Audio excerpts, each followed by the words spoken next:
ಆತ್ಮದಲ್ಲಿ ಬಡವರು ಧನ್ಯರು ಅನ್ನುವಂಥ ಶಬ್ದ ಮಾತ್ರ ಮನಸ್ಸಿನಲ್ಲಿ ಇಟ್ಕೊಂಡು ದೇವರ ವಾಕ್ಯವನ್ನು ಕೇಳಿಸ್ಕೊಳ್ರಿ. ಮತ್ತಾಯನ ಬರೆದ ಸುವಾರ್ತೆಯಲ್ಲಿ 5ನೇ ಅಧ್ಯಾಯ 1-3 ತನಕ ಹೀಗೆ ಹೇಳ್ತದೆ. ಆತನು ಆ ಜನರ ಗುಂಪುಗಳನ್ನು ಕಂಡು ಬೆಟ್ಟವನ್ನು ಹೇರಿ ಕೂತ್ಕೊಂಡು ತರುವಾಯ ಆತನ ಶಿಷ್ಯರು ಆತನ ಬಳಿಗೆ ಬಂದರು. ಆತನವರಿಗೆ ಉಪದೇಶ ಮಾಡಿ ಹೇಳಿದ್ದೇನೆಂದರೆ, ಆತ್ಮದಲ್ಲಿ ಬಡವರಾಗಿರುವರು ಧನ್ಯರು, ಪರಲೋಕ ರಾಜ್ಯವು ಅವರದು ಅಂತ ಮಾತು. ಧನ್ಯರು ಅನ್ನುವಂಥ ಪದ ಬಹಳ ಸಾರಿ ಬೈಬಲ್ನಲ್ಲಿ ಬರೋದು ಮಾತು. ಬೈಬಲ್ನ ಓದುವಂಥವ್ರು ಹೇಳ್ತಾರೆ, ಈ ಧನ್ಯರು ಅನ್ನುವಂಥ ಪದ ಹೊಸ ಒಡಂಬಡಿಕೆಯಲ್ಲಿ 50 ಸಾರಿ ಹೆಚ್ಚು ಬರೋದು ಹೊಸ ಒಡಂಬಡಿಕೆಯಲ್ಲಿ ಮಾತ್ರ. ಇನ್ನು ಹಳೆ ಒಡಂಬಡಿಕೆ ಅವೆಲ್ಲ ನೆನಪು ಮಾಡಿಕೊಂಡ್ರೆ ಇನ್ನೂ ಜಾಸ್ತಿ ಇರ್ಬೋದೇನೋ ಒಂದು ವೇಳೆ. ಆದರೆ ಧನ್ಯರು ಅನ್ನುವಂಥ ಶಬ್ದ ಏನು ತೋರಿಸ್ತಂದ್ರೆ ಭಾಗ್ಯವಂತರು, ಸಂತೋಷವುಳ್ಳವರು, ಏನಿದ್ರು ಏನಿಲ್ಲಾರ್ದು ಹೋದ್ರು ಸಾಕು ಅನ್ನುವಂಥವ್ರನ್ನ ಧನ್ಯರು ಅಂತ ಮಾತು. ಸಾಕು ಅನ್ನೋದಕ್ಕಾಗಿ ಧನ್ಯತೆ ಆ ಪದ ಸೇರಿಸಲ್ಪಡದ ಮಾತು. ಅದಕ್ಕೋಸ್ಕರ ಹೇಳ್ತಾನೆ, ಆತ್ಮದಲ್ಲಿ ಬಡವರಾಗಿರುವವರು ಏನಂತೇಳನ, ಎಲ್ಲರೂ ಹೇಳ್ರಿ, ಆತ್ಮದಲ್ಲಿ ಬಡವರಾಗಿರುವವರು ಧನ್ಯರು. ಅವ್ರಿಗೆ ಏನ್ ಕೊಡ್ತಂತ ದೇವರು? ಪರಲೋಕ ರಾಜ್ಯವು ಕೊಡ್ತಂತ ಮಾತು. ನೋಡ್ರಿ, ಆತ್ಮದಲ್ಲಿ ಬಡವರಾಗಿರುವವರು ಧನ್ಯರಂತಂದ್ರೆ ಆತ್ಮದಲ್ಲಿ ಹೆಂಗಪ್ಪ ಬಡವತನ ಹೆಂಗಿರುತ್ತೋ ಅಂತ ನಮ್ಗೆ ಆಲೋಚನೆ ಬರ್ತದ ಮಾತು. ಹೆಂಗ ಆತ್ಮದಲ್ಲಿ ಅಂತಂದ್ರೆ ತೆಲುಗಿನ ಹೇಳ್ತಾರೆ ದೀನುಲು ಅಂತ ಹೇಳಿ ಮಾತು. ಆತ್ಮದ ದೀನುಲು ವಾಳು ಧನ್ಯ ಅಂತ ಹೇಳಿ ಮಾತು. ಆತ್ಮದಲ್ಲಿ ಬಡವರಾಗಿರುವರು ಧನ್ಯರು ಅಂತ ಹೇಳಿ ಮಾತು. ಬೈಬಲ್ ನಲ್ಲಿ ಧನ್ಯರು ಅನ್ನುವಂಥ ಶಬ್ದ ನಾನೇನಂತ ಹೇಳ್ತಂದ್ರೆ ಭಾಗ್ಯವಂತರು, ಆನಂದ ಉಳ್ಳವರು, ಸಮಾಧಾನ ಉಳ್ಳವರು, ಸಂತೋಷ ಪಡುವವ್ರನ್ನ ಏನಂತಾರ? ಅವ್ರನ್ನ ಧನ್ಯರು ಅಂತಾರ ಮಾತು. ಅದಕ್ಕೋಸ್ಕರವೇ ಆತ್ಮದಲ್ಲಿ ಬಡವರಾಗಿರ್ಬೇಕಂತ ನಾವು. ಬಹಳ ಜನ ಶಾರೀರಿಕವಾಗಿ ಬಡವರಾಗಿದ್ದೇವೇನೋ ಒಂದು ವೇಳೆ. ಕೆಲವು ಸಾರಿ ನಮಗೆ ಬೇಕಾಗಿರುವ ವಸ್ತುಗಳು ಇರ್ಲಾರ್ದಿರ್ಬೋದು, ವಾಹನಗಳು ಇರ್ಲಾರ್ದಿರ್ಬೋದು, ಮನೆಗಳು ನಾವು ಅನ್ಕೊಂಡಂಗೆ ಇರ್ಬೋದು. ಒಂದೊಂದು ಸಾರಿ ನಾವು ಅನ್ಕೊಂಡು ಜಾಬ್ ನಮಗೆ ಇರ್ಲಾರ್ದಿರ್ಬೋದು. ಅವೆಲ್ಲ ನಾವು ಬಡತನ ಅನ್ನೋದು ತೋರಿಸುತ್ತೆ. ಶಾರೀರಿಕವಾಗಿ ಬಡತನವಾಗಿರ್ಬೋದು ನಾವು. ಆದ್ರೆ ಶಾರೀರಿಕವಾಗಿ ಬಡವರು ಧನ್ಯರಂತ ತಿಳಿಲ್ಲ ಬೈಬಲ್ ನಲ್ಲಿ. ಯಾರನ್ನ ಧನ್ಯರಂತನ? ನೋಡ್ರಿ, ಶಾರೀರಿಕವಾಗಿ ಬಡವ್ರನ್ನ, ಉದ್ಯೋಗ ಇಲ್ದವ್ರನ್ನ, ಎಜುಕೇಟೆಡ್ಗಳು ಅಲ್ಲದವ್ರನ್ನ, ಅವ್ರನ್ನ ಧನ್ಯರು ಅಂತ ಎಲ್ಲಿ ಹೇಳಿಲ್ಲ ಬೈಬಲ್. ಅದಕ್ಕೋಸ್ಕರವೇ ಆತ್ಮದಲ್ಲಿ ಬಡವರಾಗಿರುವವರು ಧನ್ಯರಂತೇಳಿ ನಮ್ಮ. ಶಾರೀರಿಕವಾಗಿ ಧನ್ಯರು ಇಲ್ಲ, ಈ ಕುಲದವರು ಧನ್ಯರಂತ ಹೇಳಿಲ್ಲ. ಆತ್ಮದಲ್ಲಿ ಬಡವರಾಗಿರುವವ್ರನ್ನ ಧನ್ಯರಂತ ಹೇಳಕ್ ಮತ್ ಬೈಬಲ್. ಆತ್ಮದಲ್ಲಿ ಬಡವರ, ಆತ್ಮದಲ್ಲಿ ಹೆಂಗಪ್ಪ ಬಡವರು ಅನ್ನುವಂಥದ್ದು ಆಶ್ಚರ್ಯವಾದ ಸಂಗತಿ ಮಾತು. ಆತ್ಮದಲ್ಲಿ ಬಡವರಂತಂದ್ರೆ ಏನು? ಎದಕ್ಕಂದ್ರೆ ಶಾರೀರಿಕವಾಗಿ ಬಡವರಂತಂದ್ರೆ ನಾವು ಕೆಲವ್ರನ್ನ ಗುರ್ತಿಡಿಬಹುದು. ಅವ್ರಿರುವಂತ ಏರಿಯಾ, ವಾಸಸ್ಥಳ, ಇರುವಂತ ಎಲ್ಲ ಪರಿಸ್ಥಿತಿಗಳು ನೋಡಿ ಇವರು ಮಾಮೂಲಾಗಿರುವಂತ ಪ್ರಜೆಗಳು, ಇವರು ಕ್ಲಾಸಿಕ್ ಇರುವಂತ ಏರಿಯಾದವರು, ಇವ್ರಿಗೆ ಏನಪ್ಪ ಇದ್ದಂತಾರ ಅಂತ ಹೇಳ್ಬೋದು. ಮತ್ತೆ ಆತ್ಮದಲ್ಲಿ ಬಡವರಾಗಿರೋನ ಹೆಂಗ ಗುರುತಿಡೋದು ಅಂತಂದ್ರೆ, ಬೈಬಲ್ ನಲ್ಲಿ ಕೆಲವರು ಅವರು ಶಾರೀರಿಕವಾಗಿ ಬಹಳ ಶ್ರೀಮಂತರು, ಆದ್ರೆ ಆತ್ಮದಲ್ಲಿ ಏನಾಗಿರೋರು ಬಹಳ ಬಡವರಾಗಿರೋ ಮಾತು. ಆತ್ಮದಲ್ಲಿ ಬಡವರಿಗೆ ಪರಲೋಕ ಅಂತ ಮಾತು. ಹಲ್ಲೆಲೂಯ. ಶರೀರದಲ್ಲಿ ಬಡವರಾಗಿರೋರಿಗೆ ಪರಲೋಕ ಅಂತ ಹೇಳಿಲ್ಲ. ಆತ್ಮದಲ್ಲಿ ಬಡವರಾಗಿರೋರಿಗೆ ಏನೈತೆ? ಪರಲೋಕ ಅಂತ ಹೇಳಿದ್ರು. ಶಾರೀರಿಕವಾಗಿ ಬಡತನದಲ್ಲಿ ಒಬ್ಬ ಮನುಷ್ಯನಿದ್ದಾನೆ ಬೈಬಲ್ ನಲ್ಲಿ. ಆತನು ಊಟಕ್ಕಿಲ್ಲ, ಬಟ್ಟೆ ಇಲ್ಲ, ಆರೋಗ್ಯ ಸರಿಗಿಲ್ಲ, ಏನಿಲ್ಲ. ಆದ್ರೆ ಆತನು ಶಾರೀರಿಕವಾಗಿ ಬಡತನದಲ್ಲಿದ್ದಾನ, ಆರೋಗ್ಯವಾಗಿ ಬಡತನದಲ್ಲಿದ್ದಾನ, ಆತ್ಮಿಕವಾಗಿ ಕೂಡ ಆತನ ಬಡತನದಲ್ಲಿದ್ದಾನ. ಅದಕ್ಕೋಸ್ಕರ ಆತನಿಗೆ ಪರಲೋಕ ಕೊಟ್ಟಂತೆ. ಆದ್ರೆ ಇಲ್ಲಿ ಹಂಗ ಹೇಳ್ತಾ ಇಲ್ಲ. ಶಾರೀರಿಕವಾಗಿ ಬಡತನದಲ್ಲಿ ಇಲ್ಲ ಬಹಳ ಜನ ಇದರಲ್ಲಿ ಬೈಬಲ್ ಅಲ್ಲಿ. ಶಾರೀರಿಕವಾಗಿ ಬಹಳ ಉತ್ತಮವಾದ ಸ್ಥಾನದಲ್ಲಿದ್ದಾರೆ, ಆದ್ರೆ ಆತ್ಮಿಕವಾಗಿ ಬಹಳ ಅವರು ಬಡವರಾಗಿ ದೇವರ ಮುಂದೆ ತಮ್ಮನ್ನು ತಾವು ತೋರಿಸ್ಕೊಂಡ್ರು. ನೋಡ್ರಿ, ನಾವು ಅಬ್ರಾಮನ ಹತ್ರ ಹೋಗಿ ನೀನು ದೇವರ ಮುಂದೆ ನಿಂತ್ಕೊಂಡು ಏನ್ ಮಾತಾಡ್ತೀಯ ಅಂತ ಕೇಳಿದ್ರೆ ಆತನು ಹೇಳ್ತಾನಂತೆ, ನಾನು ದೇವರ ಮುಂದೆ ಹೆಂಗ ಮಾತಾಡ್ತಂದ್ರೆ ಹಿಂಗ ನಾನು ಮಾತಾಡ್ತಂತ. ನಾವು ಆದಿಕಾಂಡ 18ನೇ ಅಧ್ಯಾಯ 27ನೇ ವಚನ ನಾವು ಕಲಿತು ಸೇರಿ ಹೋದ ಸಾರಿ. ಆದಿಕಾಂಡ 18ನೇ ಅಧ್ಯಾಯ 27ನೇ ವಚನ ಈಗ ಹೇಳ್ತಂತೆ, ಏನಂತಂದ್ರೆ ಅದಕ್ಕೆ ಅಬ್ರಾಮನು ಇಗೋ ಅಂತಂತೆ. ಯಾರ ಮುಂದೆ ಮಾತಾಡುವಾಗ ಈ ಮಾತುಗಳು ಮಾತಾಡ್ತಾರ ಅಂತ ಹೇಳಿ ದೇವರ ಮುಂದೆ ಮಾತನಾಡುವಾಗ ದೇವರಿಗೆ ಕಾಣ್ಬೇಕು ಇವ್ರು ಎಲ್ಲಿ ಬಡತನದಲ್ಲಿದ್ದಾರೆ ಅಂತೇಳಿ, ಆತ್ಮದಲ್ಲಿ ಬಡವರಾಗ್ಯಾರ ಇಲ್ಲ ಅಂತೇಳಿ ದೇವ್ರ ಮುಂದೆ ಕಾಣ್ಬೇಕಂತಂದ್ರೆ, ಇಗೋ ಅದಕ್ಕೆ ಅಬ್ರಾಮನ್ ಹೇಳ್ತಾನೆ, ಇಗೋ ಮಣ್ಣು ನಾನು, ಬೂದಿ ನಾನು ಆಗಿರುವೆ. ನಾನು ಸ್ವಾಮಿಯ ಸಂಗಡ ವಾದಿಸುವುದಕ್ಕೆ ಧೈರ್ಯಗೊಂಡಿದ್ದೇನೆ ಅಂತ. ಅಬ್ರಾಮನು ಶಾರೀರಿಕವಾಗಿ ಬಡತನವಾಗಿಲ್ಲ ಅಂತನು, ಶಾರೀರಿಕವಾಗಿ ಬಹಳ ಉನ್ನತವಾದ ಸ್ಥಾನದಲ್ಲಿದ್ದಾನ. ಆದ್ರೆ ದೇವ್ರ ಮುಂದೆ ಮಾತಾಡುವ ಸಮಯ ಬಂದಾಗ ಏನಂತದಂತೆ ಆತನು, ನಾನು ಮಣ್ಣು ಅಂತದ, ನಾನು ಏನಂತದ ಬೂದಿ ಅಂತದನ್ನ ಮಾತು. ನಿನ್ನೆ ಒಬ್ರು ತಿಳ್ಕೊಂಡು ಹೋಗಿದ್ರು ಬಾಬೂಜ್ ನಗರದಾಗ, ಬಹಳ ವಯಸ್ಸಾಯ್ತು ಅಲ್ಲೇ, ಅವರು ಕುಟುಂಬದವರೆಲ್ಲ ಕ್ರೈಸ್ತರೆ. ಆದ್ರೆ ಭೂಸ್ಥಾಪನಾ ಕಾರ್ಯಕ್ರಮ ಮಾಡುವಾಗ ಬಾಡಿನಲ್ಲಿಟ್ಟು ಫಾಸ್ಟ್ ಮಣತಾಂಡ್ ಏನಂತ ಗೊತ್ತಾ, ಮಣ್ಣಿಗೆ ಮಣ್ಣು, ಬೂದಿಗೆ ಬೂದಿ, ಧೂಳಕ್ಕೆ ಧೂಳ. ಅದು ಮಣ್ಣಿನಿಂದ ಬಂದಿರೋ ಶರೀರಕ್ಕೋಸ್ಕರ ಮಣ್ಣಿಗೆ ಹೋಗ್ತದ. ಆದ್ರೆ ಒಳಗಡಿರುವ ಆತ್ಮ ಎಲ್ಲಿಗೆ ಹೋಗ್ತದ ಹೇಳ್ರಿ? ಎಲ್ಲಿಗೆ ಹೋಗ್ತದಮ್ಮ? ದೇವರ ಹತ್ರ ಹೋಗ್ತದ. ಅದಕ್ಕೋಸ್ಕರವೇ ಏನಂತ ಹೇಳ್ರಿ, ಆತ್ಮದಲ್ಲಿ ಬಡವರಾಗಿರುವರು ಧನ್ಯರು. ಅವಾಗ ಏನ್ ಕೊಡ್ತಂತ ಹೇಳ, ಅಲ್ಲಲ್ಲಿ ಹೇಳ್ರಿ ಅರ್ಥದಲ್ಲಿ. ಇವಾಗ ನಾವೆಲ್ಲರೂ ಶಾರೀರಿಕವಾಗಿ ಒಂದು ವೇಳೆ ಒಳ್ಳೆ ಸ್ಥಾನದಲ್ಲಿರ್ಬೋದು, ನಮಗೆ ಬೇಕಾದದೆಲ್ಲ ಇರ್ಬೋದು. ಆದ್ರೆ ಆತ್ಮದಲ್ಲಿ ಬಡವರಾದ್ರ ಮಾತ್ರ ನಮಗೆ ಏನ್ ಸಿಗತ್ತೆ, ಪರಲೋಕ ಸಿಗತ್ತೆ ಅಂತ. ಏನಂತ ಅಬ್ರಾಮನ ಹತ್ರ ಕರ್ಕೊಂಡು ಹೋಗಿ ದೇವರ ಮುಂದೆ ನಿಂದಿಸ್ರೆ, ದೇವ್ರ ಹತ್ರ ಮಾತನಾಡುವಾಗ ಹೆಂಗ್ ಹೇಳ್ತಾರಂತೆ, ನಾನು ಏನಂತ ಫಸ್ಟ್ ಹೇಳುವಾಗ, ನಾನು ಮಣ್ಣು, ನಾನು ಬೂದಿ, ನಾನು ನಿನ್ನ ಹತ್ರ ವಾದಿಸ್ಲಿಕ್ಕೆ ಧೈರ್ಯ ಕೊಡ್ತಾ ಇದ್ದೀನಪ್ಪ, ನನಗೆ ಧೈರ್ಯ ಇಲ್ಲ ನಿನ್ನ ಹತ್ರ ಮಾತಾಡ್ಲಿಕ್ಕೆ ಅಂತ. ಅಬ್ರಾಮ್ ಅಸಲಿ ಹಂಗ್ ಮಾತಾಡ್ಲಿಕ್ಕೆ, ಅಸಲಿ ಆತನ ಸರಿ ಆತನ, ಅಸಲಿ ಮಣ್ಣನ ಅಬ್ರಾಮ, ಬೂದಿನ ಅಂದ್ರೆ ಆತ್ಮದಲ್ಲಿ ಬಡತನದಲ್ಲಿ ನಾನಿದ್ದೇನೆ. ಅಂದ್ರೆ ನಾನು ಆತ್ಮಿಕವಾಗಿ ಲೋಕದಲ್ಲಿ ನಡಿಬೇಕಂದ್ರೆ ನಿನ್ನ ಸಹಾಯ, ನಿನ್ನ ವಾಕ್ಯ, ನಿನ್ನ ಪರಿಶುದ್ಧತೆ, ನಿನ್ನ ದಯ, ನಿನ್ನ ಕನಿಕರ ಇಲ್ಲದೆ ಹೋದ್ರೆ ನಾನು ನಿಂತ್ಕೊಳಕ್ ಆಗಲ್ಲ ಈ ಭೂಮಿ ಮೇಲೆ. ನನ್ನ ಬಲ, ನನ್ನ ಟ್ಯಾಲೆಂಟು, ನನ್ನ ಜ್ಞಾನ, ನನ್ನ ಎಜುಕೇಟೆಡ್ ಯಾವುದು ನಿಲ್ಲಿಸಂಗಿಲ್ಲ. ಆತ್ಮಿಕವಾಗಿ ನಿನ್ನ ದಯ ನನಗೆ ನಿಲ್ಲಿಸದಂತ ತಗ್ಗಿಸ್ಕೊಂಡು ದೇವರ ಹತ್ರ ಮಾತನಾಡುವುದು ಕಾಣ್ತಾ ಇದೆ ಮಾತು. ಅದಕ್ಕೋಸ್ಕರವೇ ಆತ್ಮದಲ್ಲಿ ಬಡತನದಲ್ಲಿ ಇದ್ದೇನೆ ಅನ್ನುವ ರೀತಿಯಲ್ಲಿ ಮಾತಾಡ್ತಾನೆ. ಅಸಲಿ ಮಣ್ಣು ಬೂದಿ ಅಂದ್ರೆ ಯಾರು ಮಾತಾಡಬೇಕು? ಏನು ಇಲ್ದವರು ಮಾತಾಡ್ತಾರೆ, ಹೌದಲ್ವಾ? ಮಣ್ಣು ಬೂದಿ. ಅದೇ ಇದ್ದಂತರ ಮಾತಾಡ್ರೆ ಮಣ್ಣು ಬೂದಿ ಮಕ್ಕಳ ಎಲ್ಲ ಬೇರೆ ಬೇರೆ ಮಾತಾಡ್ತಾರೆ ಮಾತು. ಆದ್ರೆ ಅಬ್ರಾಮನ ಆತ್ಮದಲ್ಲಿ ಬಡವನಾಗಿ ದೇವ್ರ ಮುಂದೆ ನಿಂತ್ಕೊಂಡು ಏನ್ ಮಾತಾಡ್ತಾನೆ, ನಾನು ಏನಾಗಿದೆ, ಮಣ್ಣು ಬೂದಿ ಆಗಿನ. ಅಸಲಿ ಅಬ್ರಾಮ ಶಾರೀರಿಕವಾಗಿ ಎಷ್ಟು ಶ್ರೀಮಂತನ ಗೊತ್ತಾ? 13ನೇ ಅಧ್ಯಾಯ ಹೇಳ್ತದೆ, ಆದಿಕಾಂಡ 13ನೇ ಅಧ್ಯಾಯದಲ್ಲಿ 2ನೇ ವಚನ ಹೇಳ್ತಾನೆ. ಏನಂತಂದ್ರೆ, ಅಬ್ರಾಮನು ಬಹು ಐಶ್ವರ್ಯವಂತನಾಗಿದ್ದನು, ಅವನಿಗೆ ಪಶುಗಳು, ಬೆಳ್ಳಿ ಬಂಗಾರವು ಇದ್ದವು.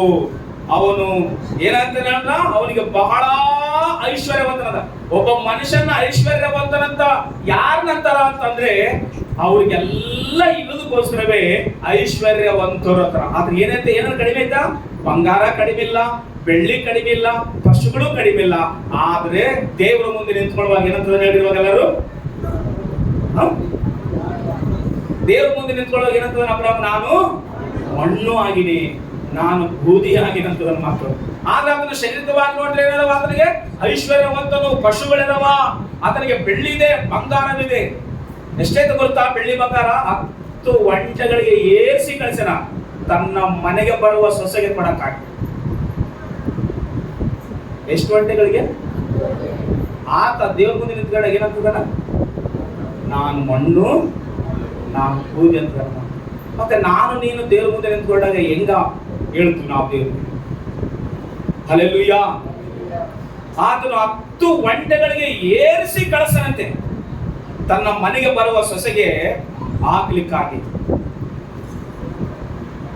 24ನೇ ಅಧ್ಯಾಯ 10ನೇ ವಚನ ಏನಂತ ಹೇಳ್ತಂತಂದ್ರೆ, 24ನೇ ಅಧ್ಯಾಯ 10ನೇ ವಚನ ಹೇಳ್ತಾನೆ, ಮನೆಗಿರುವ ಎಲಿಯಜರನ್ನ ಕರೆದುಬಿಟ್ಟು 10 ಒಂಟೆಗಳನ್ನ ಅದಕ್ಕೆ ಕೊಟ್ಟು ಏನಂತ ಹೇಳಿದ್ರೆ, ನನ್ನ ಬಂಧುಗಳ ಬಳಿಗೆ ಹೋಗಿ ಅವರಲ್ಲೇ ನನ್ನ ಮಗನಾದ ಇಸಾಕನಿಗೆ ಹೆಣ್ಣನ್ನು ಏನ್ ಮಾಡು, ತೆಗೆದುಕೊಳ್ಳಬೇಕು. ಹಾಗೆ ತೆಗೆದುಕೊಳ್ಳುತ್ತೇನೆ ಎಂಬುದಕ್ಕಾಗಿ ನೀನು ನನ್ನ ತೊಡೆಯ ಕೈ ಕೆಳಗೆ ಏನ್ ಮಾಡು, ಪ್ರಮಾಣ ಮಾಡು ಅಂತ ಹೇಳಿ ಆತನಿಗೆ ಒಂಟೆಗಳನ್ನೆಲ್ಲ ಕೊಟ್ಟುಬಿಟ್ಟು ಹೇಳ್ತಾನೆ. ತರುವಾಯ 10ನೇ ವಚನ, ತರುವಾಯ ಆ ಸೇವಕನು ತನ್ನ ದಣಿಯ ಒಂಟೆಗಳಲ್ಲಿ 10 ಒಂಟೆಗಳನ್ನು ಸಿದ್ಧ ಮಾಡಿ ದಣಿಯ ಆಸ್ತಿಯಿಂದ ಶ್ರೇಷ್ಠವಾದ ಬಂಗಾರ, ಬೆಳ್ಳಿ ವಸ್ತ್ರಗಳನ್ನು ಏರಿಕೊಂಡೋಗ್ಯಾನಂತೆ. ಎಷ್ಟು ಒಂಟೆಗಳಿಗೆ ತುಂಬಿಸ್ಕೊಳ್ಸೇನ? ಕತ್ತೆಗಳಿಗೆಲ್ಲ ಎದ್ರ ಮೇಲೆ? ಒಂಟೆಗಳಿಗೆ ತುಂಬಿಸಿ ಕಳಿಸುವಂತ ಅಬ್ರಾಮ ದೇವ್ರ ಹತ್ರ ಮಾತಾಡಕ್ ನಿಂತ್ಕೊಂಡ್ರೆ, ಅಪ್ಪ ನಾನು ಏನಂತದನ, ನಾನು ಮಣ್ಣಿಗೆ ಸಮಾನನಪ್ಪ, ನಾನು ಬೂದಿಗೆ ಸಮಾನನಪ್ಪ. ಮಣ್ಣಿಗೆ ಬೂದಿಗೆ ಡಿಫರೆನ್ಸ್ ಗೊತ್ತಾ? ಹೇಳ್ರಿ, ಮಣ್ಣಿಗೆ ಬೂದಿಗೆ ಡಿಫರೆನ್ಸ್ ಏನ್ ಹೇಳ್ರಿ ನಾನು? ಮಣ್ಣು ನಿಂತ್ಕೊಳ್ತದ, ಬೂದಿ ನಿಂತ್ಕೊಳಕ್ಕಲ್ಲ. ಮಣ್ಣು ಕಾಲ್ ಕೆಳಗಿರ್ತದ, ಬೂದಿ ಗಾಳಿಯಾಗಿರ್ತದ. ಅದಕ್ಕ ನಾನು ಸರಿ ಸಮಾನಪ್ಪ. ನಿನ್ನ ಹತ್ರ ನಾನು ಮಾತಾಡ್ತೀನಿ, ನನ್ನ ಪ್ರಾರ್ಥನೆ ಕೇಳುತ್ತೆ, ನನ್ನ ಮಾತು ಹಚ್ಕೊಳಕ್ಕಾಗಲ್ಲ. ಇದಕ್ಕೆ ನನಗೆ ದೇವ್ರ ಮುಂದೆ ನಿಂದಿರಿಸ್ರೆ ಹೆಂಗ ಮಾತಾಡ್ತೀವಿ? ಅಷ್ಟು 10 ಒಂಟೆಗಳ ಮೇಲೆ ಏರಿಸಿ ಕಳಿಸಿರುವ ಯಜಮಾನ ಹೇಳ್ತಾನ, ನಾ ಮಣ್ಣು ನಾನು ಬೂದಿ ಅಂತ ಹೇಳ್ತಾನ. ಮತ್ತೆ ನಾನು ನೀನು ಎಷ್ಟು ಒಂಟೆಗಳ ಮೇಲೆ ಏರಿಸಿ ಕಳಿಸ್ತೀವಿ ನಮ್ಮನೆ ಬರುವ ಸೊಸೆರಿಗೆ? ಎಷ್ಟು ಒಂಟೆಗಳ ಮೇಲೆ ಏರಿಸಿ ಕಳಿಸ್ತೀವಿ? 1, 2? ಇಲ್ಲ, ಅಬ್ರಾಮಕ್ಕಿಂತ ಹೆಚ್ಚ.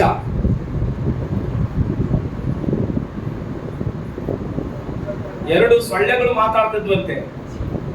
ತಾಯಿ ಚುಕ್ಕಡ, ಸೊಳ್ಳೆ ಚುಕ್ಕಡ, ಎರಡು ಚುಕ್ಕಾಡಿಗಳು ಮಾತಾಡ್ತಿದ್ವಂತೆ.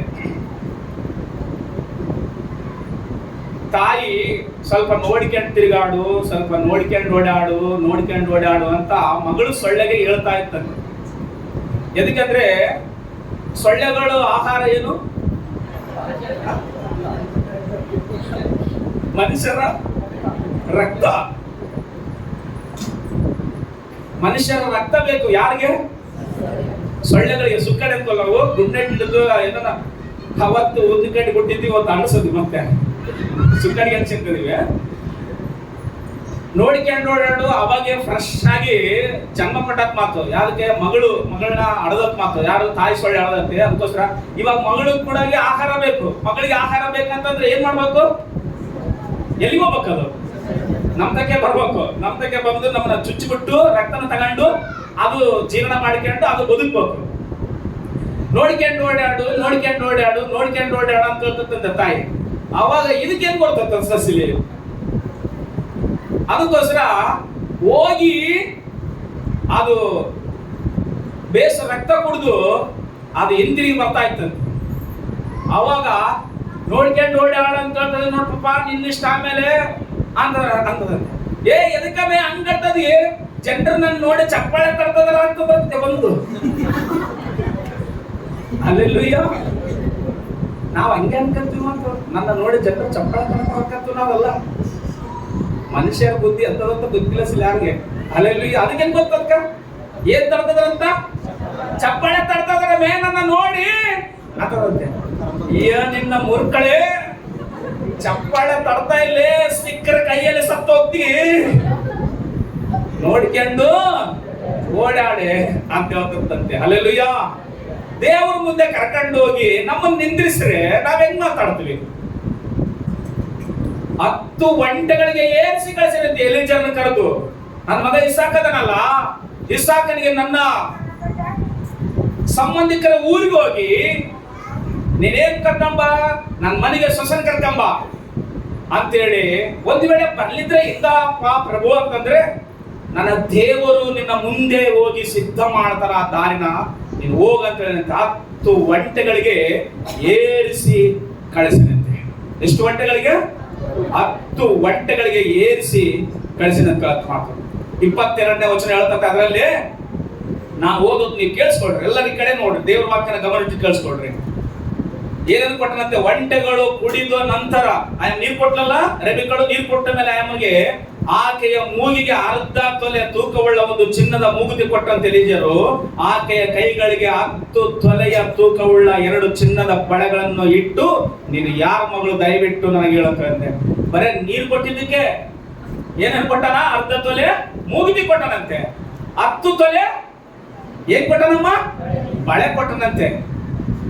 ಕೆಲವರೆಲ್ಲ ಪಾಂಡ್ರು, ಸೇಟ್ರು, ದೊಡ್ಡ ದೊಡ್ಡ ರೆಡ್ಡರೆಲ್ಲ ಈ ವಯಸ್ಸಾದವರು ಕೆಲವರೆಲ್ಲ ಇವಾಗ ಎಲ್ಲರೂ ಹಾಕ್ತಾರೆ. ಮತ್ತೆ ಅವು ಬಂಗಾರೋ ಮಾಮೂಲ ಗೊತ್ತಿಲ್ಲ ಆಗ್ಲಿ ಅವು ಎಷ್ಟು ತೊಲೆ ಇರ್ತಾವೆ. ಆದ್ರೆ ಅಯಮ ಕೊಟ್ಟಿದ್ದು ಒಂದೊಂದು ಕೈಗೆ 5-5 ತೊಲೆ ಇರುವ ಬಂಗಾರದ ಬಳೆ ಕೊಟ್ಟನಂತೆ ಎಲಿಯಜರ್. ಅಂದ್ರೆ ಅಬ್ರಾಮ ಅಷ್ಟು ಕಳಿಸನಂತ ಅರ್ಥ ಮಾತು. ಅಷ್ಟು ಕೊಟ್ಟು ಕಳಿಸನಂತೆ. ಆದ್ರೆ ದೇವರ ಕರ್ಕ ನಿಂದಿಸ್ರೆ ಏನಂತಂದ್ರೆ, ನಾನು ನಾನು ಮಣ್ಣಿಗೆ ಸಮಾನನಪ್ಪ, ನಾನು ಬೂದಿಗೆ ಸಮಾನನಪ್ಪ.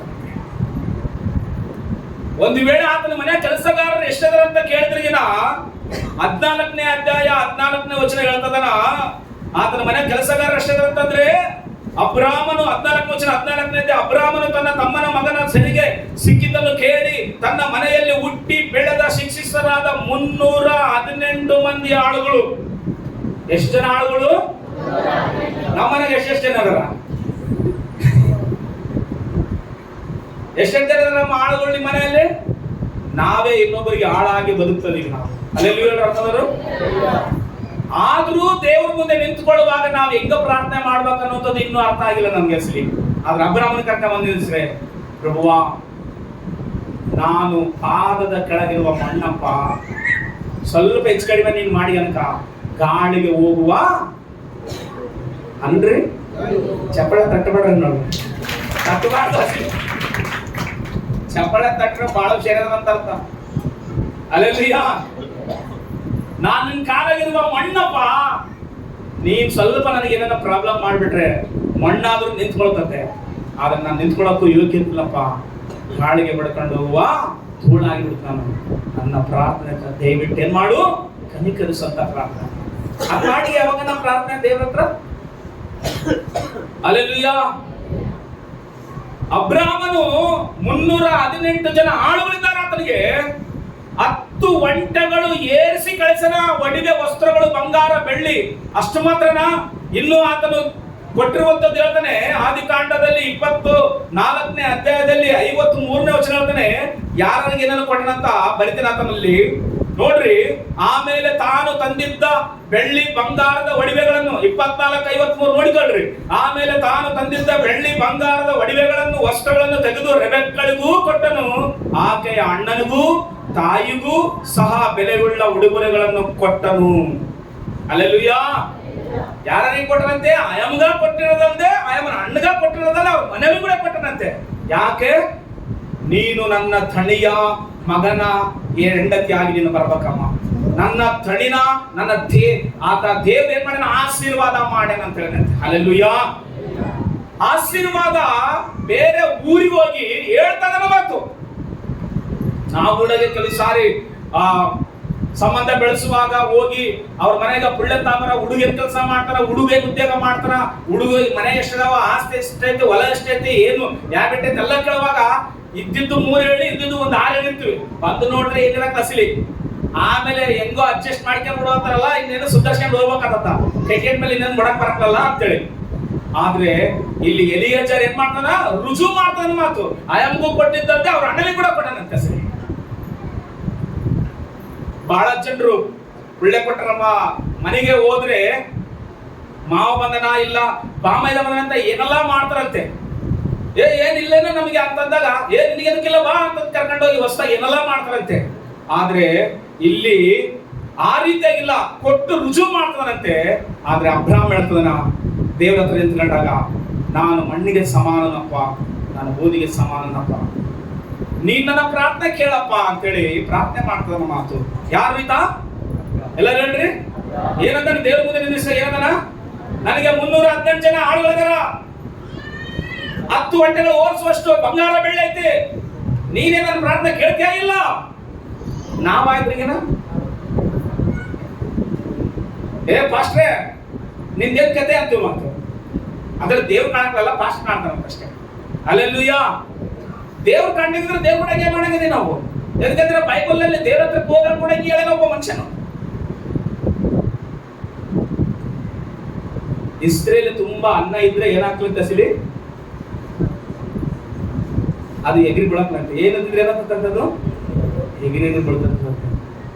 ಅಂದ್ರೆ ಬೈಬಲ್ ಅಲ್ಲಿ ಎಲ್ಲ ತುಂಬಿ ತುಳುಕುವ ಆಶೀರ್ವಾದ ಇರುವಂತ ವ್ಯಕ್ತಿ ಭಕ್ತ ಅಬ್ರಾಮ ಸಮಾಧಾನವಾಗಿ ಸೈಲೆಂಟ್ ಆಗಿ ದೇವ್ರ ಮುಂದೆ ನಿಂತ್ಕೊಳ್ಳುವಾಗ ಯೋಗ್ಯತೆ ಇದ್ರೂ ಯೋಗ್ಯತೆ ಇಲ್ಲದವನಾಗಿ ನಿಂತ್ಕೊಂಡು ಪ್ರಾರ್ಥಿಸ. ಅವಾಗ ನಿನ್ನ ಪ್ರಾರ್ಥನೆ ದೇವರು ಕೇಳಿ ನಿನ್ನ ಕುಟುಂಬಕ್ಕೆ ಆಶೀರ್ವಾದ ತರ್ತಾನೆ. ಅಲ್ಲೆಲ್ಲೂಯ್ಯ. ಹೆಂಗ ಮಾಡಿದ್ರ ಪ್ರಾರ್ಥನೆ? ಅಬ್ರಾಮನ್ ತರ ನೀನು ನಿಂತ್ಕೊಂಡು ಅಬ್ರಾಮನ್ ತರ ಪ್ರಾರ್ಥನೆ ಮಾಡಿದ್ರೆ, ಅಬ್ರಾಮನ್ ತರ ನೀನು ಆತನು ಯಾವ ರೀತಿ ನಡ್ಕೊಂಡು ದೇವ್ರ ಮುಂದೆ ನಿಂತ್ಕೊಂಡು ದೇವರನ್ನ ನೋಡಿ ಪ್ರಾರ್ಥಿಸೋಣ, ಆ ರೀತಿಯಾಗಿ ನಿನ್ನ ಕುಟುಂಬದಲ್ಲಿ ನಿಂತ್ಕೊಂಡ್ರೆ ನಿನ್ನ ಪ್ರಾರ್ಥನೆಗೆ ಉತ್ತರ ಕೊಡ್ತಾನ. ನಿನ್ನ ಮನೆಗೆ ಏನ್ ತರ್ತಾನ ದೇವರು? ಆಶೀರ್ವಾದ ತರ್ತಾನೆ. ದಾವೀದ ಅದಕ್ಕೋಸ್ಕರ ಹೇಳಿದವ, ನಿಶ್ಚಯವಾಗಿ ನನ್ನ ಜೀವಮಾನದಲ್ಲೆಲ್ಲ ನನ್ನನ್ನು ಎದಕ ನಾನು ಸದಾ ಕಾಲ ಯೆಹೋವನ ಮಂದಿರದಲ್ಲಿ ವಾಸ ಮಾಡ್ತಂತ. ಎದಕ್ಕ ದೇವ್ರ ಮಂದಿರ ಅಂದ್ರೆ ಅಷ್ಟು ಆಸೆ ಅಂತಂದ್ರೆ ಆತನಿಗೇನ್ ಮನೆ ಇರ್ಲಿಲ್ಲ, ಆತನಿಗೇನ್ ಮಠ ಇರ್ಲಿಲ್ಲ, ಆತನಿಗೇನ್ ಏನ್ ಸಂಬಂಧಿಕರಿರ್ಲಿಲ್ಲ, ಏಟಿರ್ಲಿಲ್ಲ, ಮಕ್ಕಳಿರ್ಲಿಲ್ಲ. ಎದಕ್ಕ ದೇವ್ರ ಮಂದಿರ ಅಂದ್ರೆ ಅಷ್ಟು ಆಸೆ ಅಂತಂದ್ರೆ ಮನೆ ನನ್ನನ್ನು ಸೇರಿಸಲಿಲ್ಲ. ಒಂದು ಕಾಲದಲ್ಲಿ ಮನುಷ್ಯರು ನನ್ನನ್ನು ಒಂದು ಸಾರಿ ಸೇರಿಸಲಿಲ್ಲ. ನನ್ನ ಅಪ್ಪನೇ ನನಗೆ ಅಡಿಗೆ ಕರ್ಕೊಂಡು ಕುರುಗಳು ಕಾಯಕ್ಕೆ ಬಯಸಿದ್ದ ಬಿಟ್ಟಿದ್ದ. ನನ್ನ ಅಣ್ಣವ್ರು ತಂದೋಗಿ ಆರ್ಮಿಯಲ್ಲಿ ಇಟ್ಟಿದ್ದ. ನೀನ್ ಕರ್ಕೊಂಡ್ಬಂದು ಇಸ್ರಾಯೇಲನಿಗೆ ಸ್ತುತಿ ಮಾಡುವ ದೇವರ ಆರಾಧನೆ ಮಾಡುವ ಜನರಿಗೆ ಆರಾಧನೆ ಮಾಡಿದ್ಯಪ್ಪ. ನನಗೆ ಜನವೆಲ್ಲ ಬೇಕಾಗಿರೋದು, ನನಗೆ ನಿನ್ನ ಮಂದಿರ ಬೇಕಂತೆ. ಹಲ್ಲೆಲೂಯಾ. ದಾವೀದನು ಹೇಳ್ತಾನೆ, ನಾನು ಉಳದಂಥವನಂತದನಂತೆ ದೇವರಿಗೆ. ಸೌಲನ ಮುಂದೆ ಮಾತನಾಡುವಾಗ ಸತ್ತ ನಾಯಿನ ಬಿಡ್ತಾ ಇಲ್ಲಲ್ಲ ಸೌಲ ಅಂತ ಹೇಳಂತೆ. ಆ ರೀತಿಯಾಗಿ ಅವರು ತಮ್ಮ ಮಾತುಗಳಿಂದ ಏನಾಗ್ಯಾರ, ಅವರು ಆ ರೀತಿಯಾಗಿ ಆತ್ಮದಲ್ಲಿ ಏನಾಗ್ಯಾರ ಇವ್ರು ಹೇಳುವಾಗ ಅಬ್ರಹಾಮ್ ಅಸಲಿ ಬಡವನ, ಶಾರೀರಿಕವಾಗಿ, ಲೋಕದ ಪರವಾಗಿ, ಸಮಾಜದ ಪರವಾಗಿ, ಕುಟುಂಬದ ಪರವಾಗಿ, ದೇಶದ ಪರವಾಗಿ ನೋಡುವಾಗ ಅಬ್ರಹಾಮ್ ಬಡವನ? ಬಡವ. 318 ಜನ ಇದ್ರ ಬಡವರು ಹೆಂಗಾದ್ರಿ? 10 ಹೊಟ್ಟೆಗಳು ಓರುವಷ್ಟು ಬೆಳ್ಳಿ ಬಂಗಾರ ಬಡವ ಹೆಂಗಾತನ್ರಿ? ಹೋಗ್ಲಿ ಆ ಹುಡುಗಿ ಮನೆಗೆ ಹೋದ್ರೆ ಅವ್ರ ಅಣ್ಣಗೂ ಕೊಡ್ತಾನ, ಅವ್ರಿಗೂ ಕೊಡ್ತಾನ, ಎಲ್ಲರಿಗೂ ಕೊಟ್ಬಿಡ್ತಾನ ಬಂಗಾರ ಬೆಳ್ಳಿ. ಅಷ್ಟು ದೇವರು ಕೊಟ್ಟು ಆತನನ್ನ ಇಟ್ಟಿ ದೇವ್ರೇನು ಆಶೀರ್ವಾದ ಮಾಡ. ಆದ್ರೆ ಆತನನ್ನು ದೇವ್ರ ಮುಂದೆ ನಿಲ್ಲಿಸ್ಬಿಟ್ರೆ ಏನು ಇಲ್ದವಂತರ ದೇವ್ರ ಮುಂದೆ ಖಾಲಿಯಾಗಿ ಇರ್ತಾರಂತೆ. ಹಲ್ಲೆಲೂಯಾ. ನಾವು ದೇವ್ರ ಮುಂದೆ ಏನು ಇಲ್ದವ್ರ ತರ ಖಾಲಿ ಆದ್ರೆ ಮಾತ್ರ ದೇವರು ನಮ್ಮನ್ನು ತುಂಬಿಸ್ಲಿಕ್ಕೆ ಆತನ ಶಕ್ತನು. ಬೈಬಲ್ ನಲ್ಲಿ ಮೋಸೆನ ಕರ್ಕೊಂಡೋಗಿ ದೇವ್ರ ಮುಂದೆ ನಿಂದ್ರಿಸ್ರೆ ಅರಣ್ಯಕಾಂಡ 12ನೇ ಅಧ್ಯಾಯ 30ನೇ ವಚನದಲ್ಲಿ ಆತನ ಬಗ್ಗೆ ಕೆಲವು ವಿಷಯಗಳು ನಾನು ಓದುತ್ತೆ, ನೀವು ಕೇಳಿಸ್ಕೊಡ್ರಿ. ಅರಣ್ಯಕಾಂಡ 12ನೇ ಅಧ್ಯಾಯದಲ್ಲಿ ಆತನ ಬಗ್ಗೆ ಬರೀತಿರೋ ಮಾತು.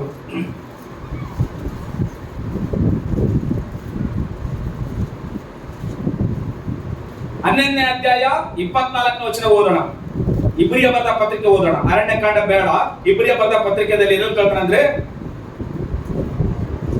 12ನೇ ಅಧ್ಯಾಯ 24ನೇ ವಚನ ಕೇಳಿಸ್ಕೊಡ್ರಿ ಎಲ್ಲರೂ. ಮೋಶೆಯು ದೊಡ್ಡವನಾದ ಮೇಲೆ, ಮೋಶೆ ಏನಾದ ಮೇಲೆ? ದೊಡ್ಡವನಾದ ಮೇಲೆ ಫರೋಹನನ ಕುಮಾರ್ತೆಯ ಮಗನೆನಿಸಿಕೊಳ್ಳುವುದಕ್ಕೆ ಬೇಡವೆಂದೆದ್ದು ನಂಬಿಕೆಯಿಂದಲೇ ಸ್ವಲ್ಪ ಕಾಲ ಪಾಪ ಭೋಗಗಳನ್ನು ಅನುಭವಿಸುವುದು, ದೇವರ ಜನರೊಂದಿಗೆ ಕಷ್ಟ ಅನುಭವಿಸುವುದೇ ಒಳ್ಳೆಯದೆಂದು ತೀರ್ಮಾನಿಸಿಕೊಂಡನು. 26ನೇ ವಚನ ಬರೀತಾನೆ, ಐಗುಪ್ತ ದೇಶದ ಸರ್ವೈಶ್ವರ್ಯಕ್ಕಿಂತಲೂ ಕ್ರಿಸ್ತನ ನಿಮಿತ್ತವಾಗಿ ಉಂಟಾಗುವ ನಿಂದೆಯೇ ಶ್ರೇಷ್ಠ ಭಾಗ್ಯವೆಂದೆಣಿಸಿಕೊಂಡನು. ಯಾಕಂದ್ರೆ ಬರುವ ಪ್ರತಿಫಲದ ಮೇಲೆ ಏನಿಟ್ಟಿದ್ದನು? ಕಣ್ಣಿಟ್ಟಿದ್ದನು. ಐಗುಪ್ತದಲ್ಲಿ ಫರೋಹನನ ಮಗಳಾಗಿ ಬೆಳೀತಾ ಇದ್ದಾನ ಮೋಶೆ. ಏನಾಗಿ ಬೆಳೀತಾ ಇದ್ದಾನ ಆತನು? ಫರೋಹನನ ಮಗಾಗಿ ಬೆಳೀತಾ ಇದ್ದಾನ. ಎಲ್ಲಿ ಸಿಕ್ಕನ ಅಸಲಿ ಮೋಶೆ ಆಯ ಮಗ? ಎಲ್ಲಿ ಸಿಕ್ಕನ ಹೇಳ್ರಿ? ನೈಲಾ ನದಿಯಲ್ಲಿ ಒಂದು ಪೆಟ್ಟಿಗೆಯಲ್ಲಿರುವಾಗ ಸ್ನಾನ ಮಾಡಕ್ ಹೋದಾಗ ಅವಾಗ ಎತ್ತಿಗೆ ಬಂದಾರ ಮೋಶನ. ಯಾವಾಗ ಎತ್ತಿಗೆ ಬಂದಾರ? ಈ ಅಮ್ಮ ಸ್ನಾನ ಮಾಡಕ್ ಹೋಗತ್ತೆ ಮಧ್ಯಾಹ್ನ ಸಮಯದಲ್ಲಿ. ಆ ಸಮಯದಲ್ಲಿ ಮೋಶೆ ತಾಯಿ ಇನ್ನು ಹೆಚ್ಚು ಕಾಲ ಬಚ್ಚಿಕ್ಕಾಗ್ಲಿಲ್ಲ. ಎದಕ್ಕಂದ್ರೆ ಅವ್ರ ಅಪ್ಪ ಒಂದು ಆಜ್ಞೆ ಮಾಡಿದ್ದ, ಇಬ್ರಿಯರಲ್ಲಿ ಯಾರಾದ್ರೂ ಗಂಡು ಮಗನ ಹಡಿದ್ರೆ ನೈಲ ನದಿಯಾಗ ಆದ್ರೂ ಬಿಸಾಕ್ರಿ, ಇಲ್ಲ ಕುತ್ತಿಗೆ ಎಸಿ ಆದ್ರೂ ಸಾಯಿಸ್ರಿ ಅಂತ ಹೇಳಿ ಸುಲಿಗಿತ್ಯಾರ ಹೇಳೇನ. ಇಲ್ಲ ಗಂಡು ಮಗು ಹುಟ್ಟಿದ್ರೆ ತಾಂಡೋಗಿ ನೈಲ ನದಿಯಲ್ಲಿ ಬಿಸಾಕ್ರಿ ಅಂತ ಹೇಳೇನ. ಆದ್ರೆ ಅಂತ ಪರಿಸ್ಥಿತಿಯಲ್ಲಿ ಮೋಶೆ ಹುಟ್ಟಿದ್ರೆ ಅವ್ರ ತಾಯಿ 3 ತಿಂಗಳು ಬಚ್ಚಿಟ್ಟಿದ್ರಂತೆ. ಎಷ್ಟು ತಿಂಗಳು? 3 ತಿಂಗಳು ಬಚ್ಚಿಟ್ಟಿನ. ಹೆಚ್ಚು ಬಚ್ಚಡ ಕಾಲ ಅದಕ್ಕೋಸ್ಕರ. ಯಾಕಂದ್ರೆ ಪಕ್ಕದ ಮನೆಯವ್ರಿಗೆ ಅವ್ರಿಗೆ ಯಾರಿಗೇನ ಗೊತ್ತಾದ್ರೆ ಎಲ್ಲರದು ತಲೆ ತೆಗೆದುಕೊಡ್ತಾನ ರಾಜ. ಅದಕ್ಕೋಸ್ಕರವೇ ಇನ್ನ ಅಪ್ಪ ನೀನು ಬದುಕಿದ್ರೆ ಬದುಕು, ಸತ್ರ ಸಾಯಿ, ಇನ್ನು ದೇವರನ್ನ ನೋಡಿಕೊಂಡ್ ಅಂತೇಳಿ ಒಂದು ಪೆಟ್ಟಿಗೆ ಮಾಡಿ, ಆಪಿಂದು ಜಂಬೂಲಿಂದ ಒಂದು ಪೆಟ್ಟಿಗೆ ಮಾಡಿ ಅದಕ್ಕೆ ಸುತ್ತೂರ ರಾಳ ಪಡೆದು, ಅಂದ್ರೆ ತಾರು ಒಳಗಡೆ ನೀರು ಬರಬಾರ್ದಲ್ಲ, ಮಗನ ಒಳಗಡೆ ಮನಸ್ಸಲ್ಲ, ಆ ತಾರು ಪಡೆದು ಹೋಗಿ ನೈಲಾ ನದಿಯ ದಡದಲ್ಲಿ ಇಟ್ಟು ಬರ್ತಾಳಂತೆ ತಾಯಿ. ಅವಾಗೆ ಫರೋಹನ ಮಗಳು ಮಧ್ಯಾಹ್ನ ಸಮಯದಲ್ಲಿ ಸ್ನಾನ ಮಾಡಕ್ ಬರ್ತಾವ ಮಾತು. ದೇವ್ರು ಅವಾಗೆ ಕರ್ಕೊಂಬಂದ ಕರೆಕ್ಟ್ ಆಗಿ. ಅವಾಗ ಕರ್ಕೊಂಬಂದು ಆ ಮಗು ಅಳ್ತಾ ಇದ್ರೆ ಆ ಬಿಸಿಲಿನಲ್ಲಿ ಯಾವ್ದೋ ಮಗು ಅಳ್ತಾ ಇದ್ದಿದ್ದು ಖಚಿತವಾಗಿ ಇಬ್ರಿಯರ್ದೇ ಇರ್ಬೋದು. ಎದಕ್ಕಂದ್ರೆ ನಾವಪ್ಪ ಏನ್ ಮಾಡ್ಯಾರ, ಆಜ್ಞೆ ಮಾಡ್ಯಾನ, ಭಯ ಪಟ್ಟು ಈ ಮಗನ ಇಲ್ಲಿ ಬಿಟ್ಟೋಗ್ಯಾರ, ನೀವ್ ಎತ್ಕೊಂಬರ್ರಿ ನನ್ನ ಮಗನಾಗಿ ಸಾಕ್ತಂತ ಹೇಳಿ ಆ ಮಗನ ಸಾಕಿ ಬೆಳೆಸಿ 40 ವರ್ಷ ತನಕ ಐಗುಪ್ತ ದೇಶದಲ್ಲಿ ಫರೋಹನ ಮಗಳ ಮಗಾಗಿ ಬೆಳಿತಾರ ಮಾತು. ಇವಾಗ 40 ವರ್ಷ ಆದ್ಮೇಲೆ ರಾಜ ಅವಾಗ ನೆಕ್ಸ್ಟ್. ಆದ್ರೆ ಗೊತ್ತಾಗ್ತದ, ಯಾಕೆ ಗೊತ್ತಾಗ್ತದಂದ್ರೆ ಈತನು ಫರೋಹನ ಮನೆಯ ಮಗನಾಗಿ ಇದ್ರು ಹುಡುದದ್ ಮಾತ್ರ ಹಾಲಲ್ಲ ತಾಯಿವೇ ಮಾತು. ಯಾಕಂದ್ರೆ ಆಯ್ನೆ ದಾಸಿಯಾಗಿ ಹೋಗಿದ್ಲು. ಅವಾಗ ಎಲ್ಲವೂ ಬೋಧನೆ ಮಾಡಪ್ಪ, ನೀನು ಐಗುಪ್ತ ದೇಶದ ಆತನ ಅಲ್ಲಪ್ಪ, ನೀನು ಇಬ್ರಿ ಆತನು, ನೀನು ಇಸ್ರಾಯೇಲರ ಆತನು, ನೀನು ಯೆಹೋವ ದೇವರ ಆರಾಧನೆ ಮಾಡುವ ಭಕ್ತನಪ್ಪ. ನಮ್ಮ ಪರಿಸ್ಥಿತಿಗಿಂತ ಆ ಕಾಲದಲ್ಲಿ ಅದಕ್ಕೋಸ್ಕರ ನಿನ್ನ ಅಲ್ಲಿ ವಿಷಯಕ್ಕೆ ಬಂದಿವಿ. ದೇವ್ರ ಕೃಪೆಯಿಂದ ನೀನು ಅವ್ರ ಮನೆಯಲ್ಲಿ ಮಗನಾಗಿ ಬೆಳಿತಾ ಇದೀವಿ. ನೀನು ದೊಡ್ಡನಾದಾಗ ಆ ಐಶ್ವರ್ಯಕ್ಕೆ, ಆ ಒಂದು ಆ ರಾಜತನಕ್ಕೆ ನೀನು ಇಷ್ಟಪಡಬೇಡ. ಪ್ರಜೆಗಳನ್ನ ನೋಡು, ಪ್ರಜೆಗಳ ಕಡೆಗೆ ಕಣ್ಣಿಡು, ದೇವ್ರನ್ನ ನೋಡು, ದೇವ್ರ ಕಡೆಗೆ ಕಣ್ಣಿಡು ಅಂತೇಳಿ ತಾಯಿ ಹೆಂಗ ಬೋಧಿಸ್ಲಿಕ್ಕೆ ಒಟ್ಟು ಗೊತ್ತಿರಾಗ್ಲಿ.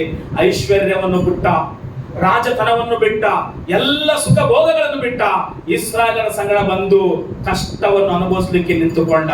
ಅವಾಗ ದೇವ್ರ ಮುಂದೆ ಹೇಳ್ತಾನೆ, ದೇವ್ರ ಆತನ ಬಗ್ಗೆ ಸಾಕ್ಷಿ ಕೊಡ್ತಾನೆ. ಅರಣ್ಯಕಾಂಡ 12:3 ನಾನು ಓದಿ ಕೇಳಿಸ್ಕೊಳ್ರಿ.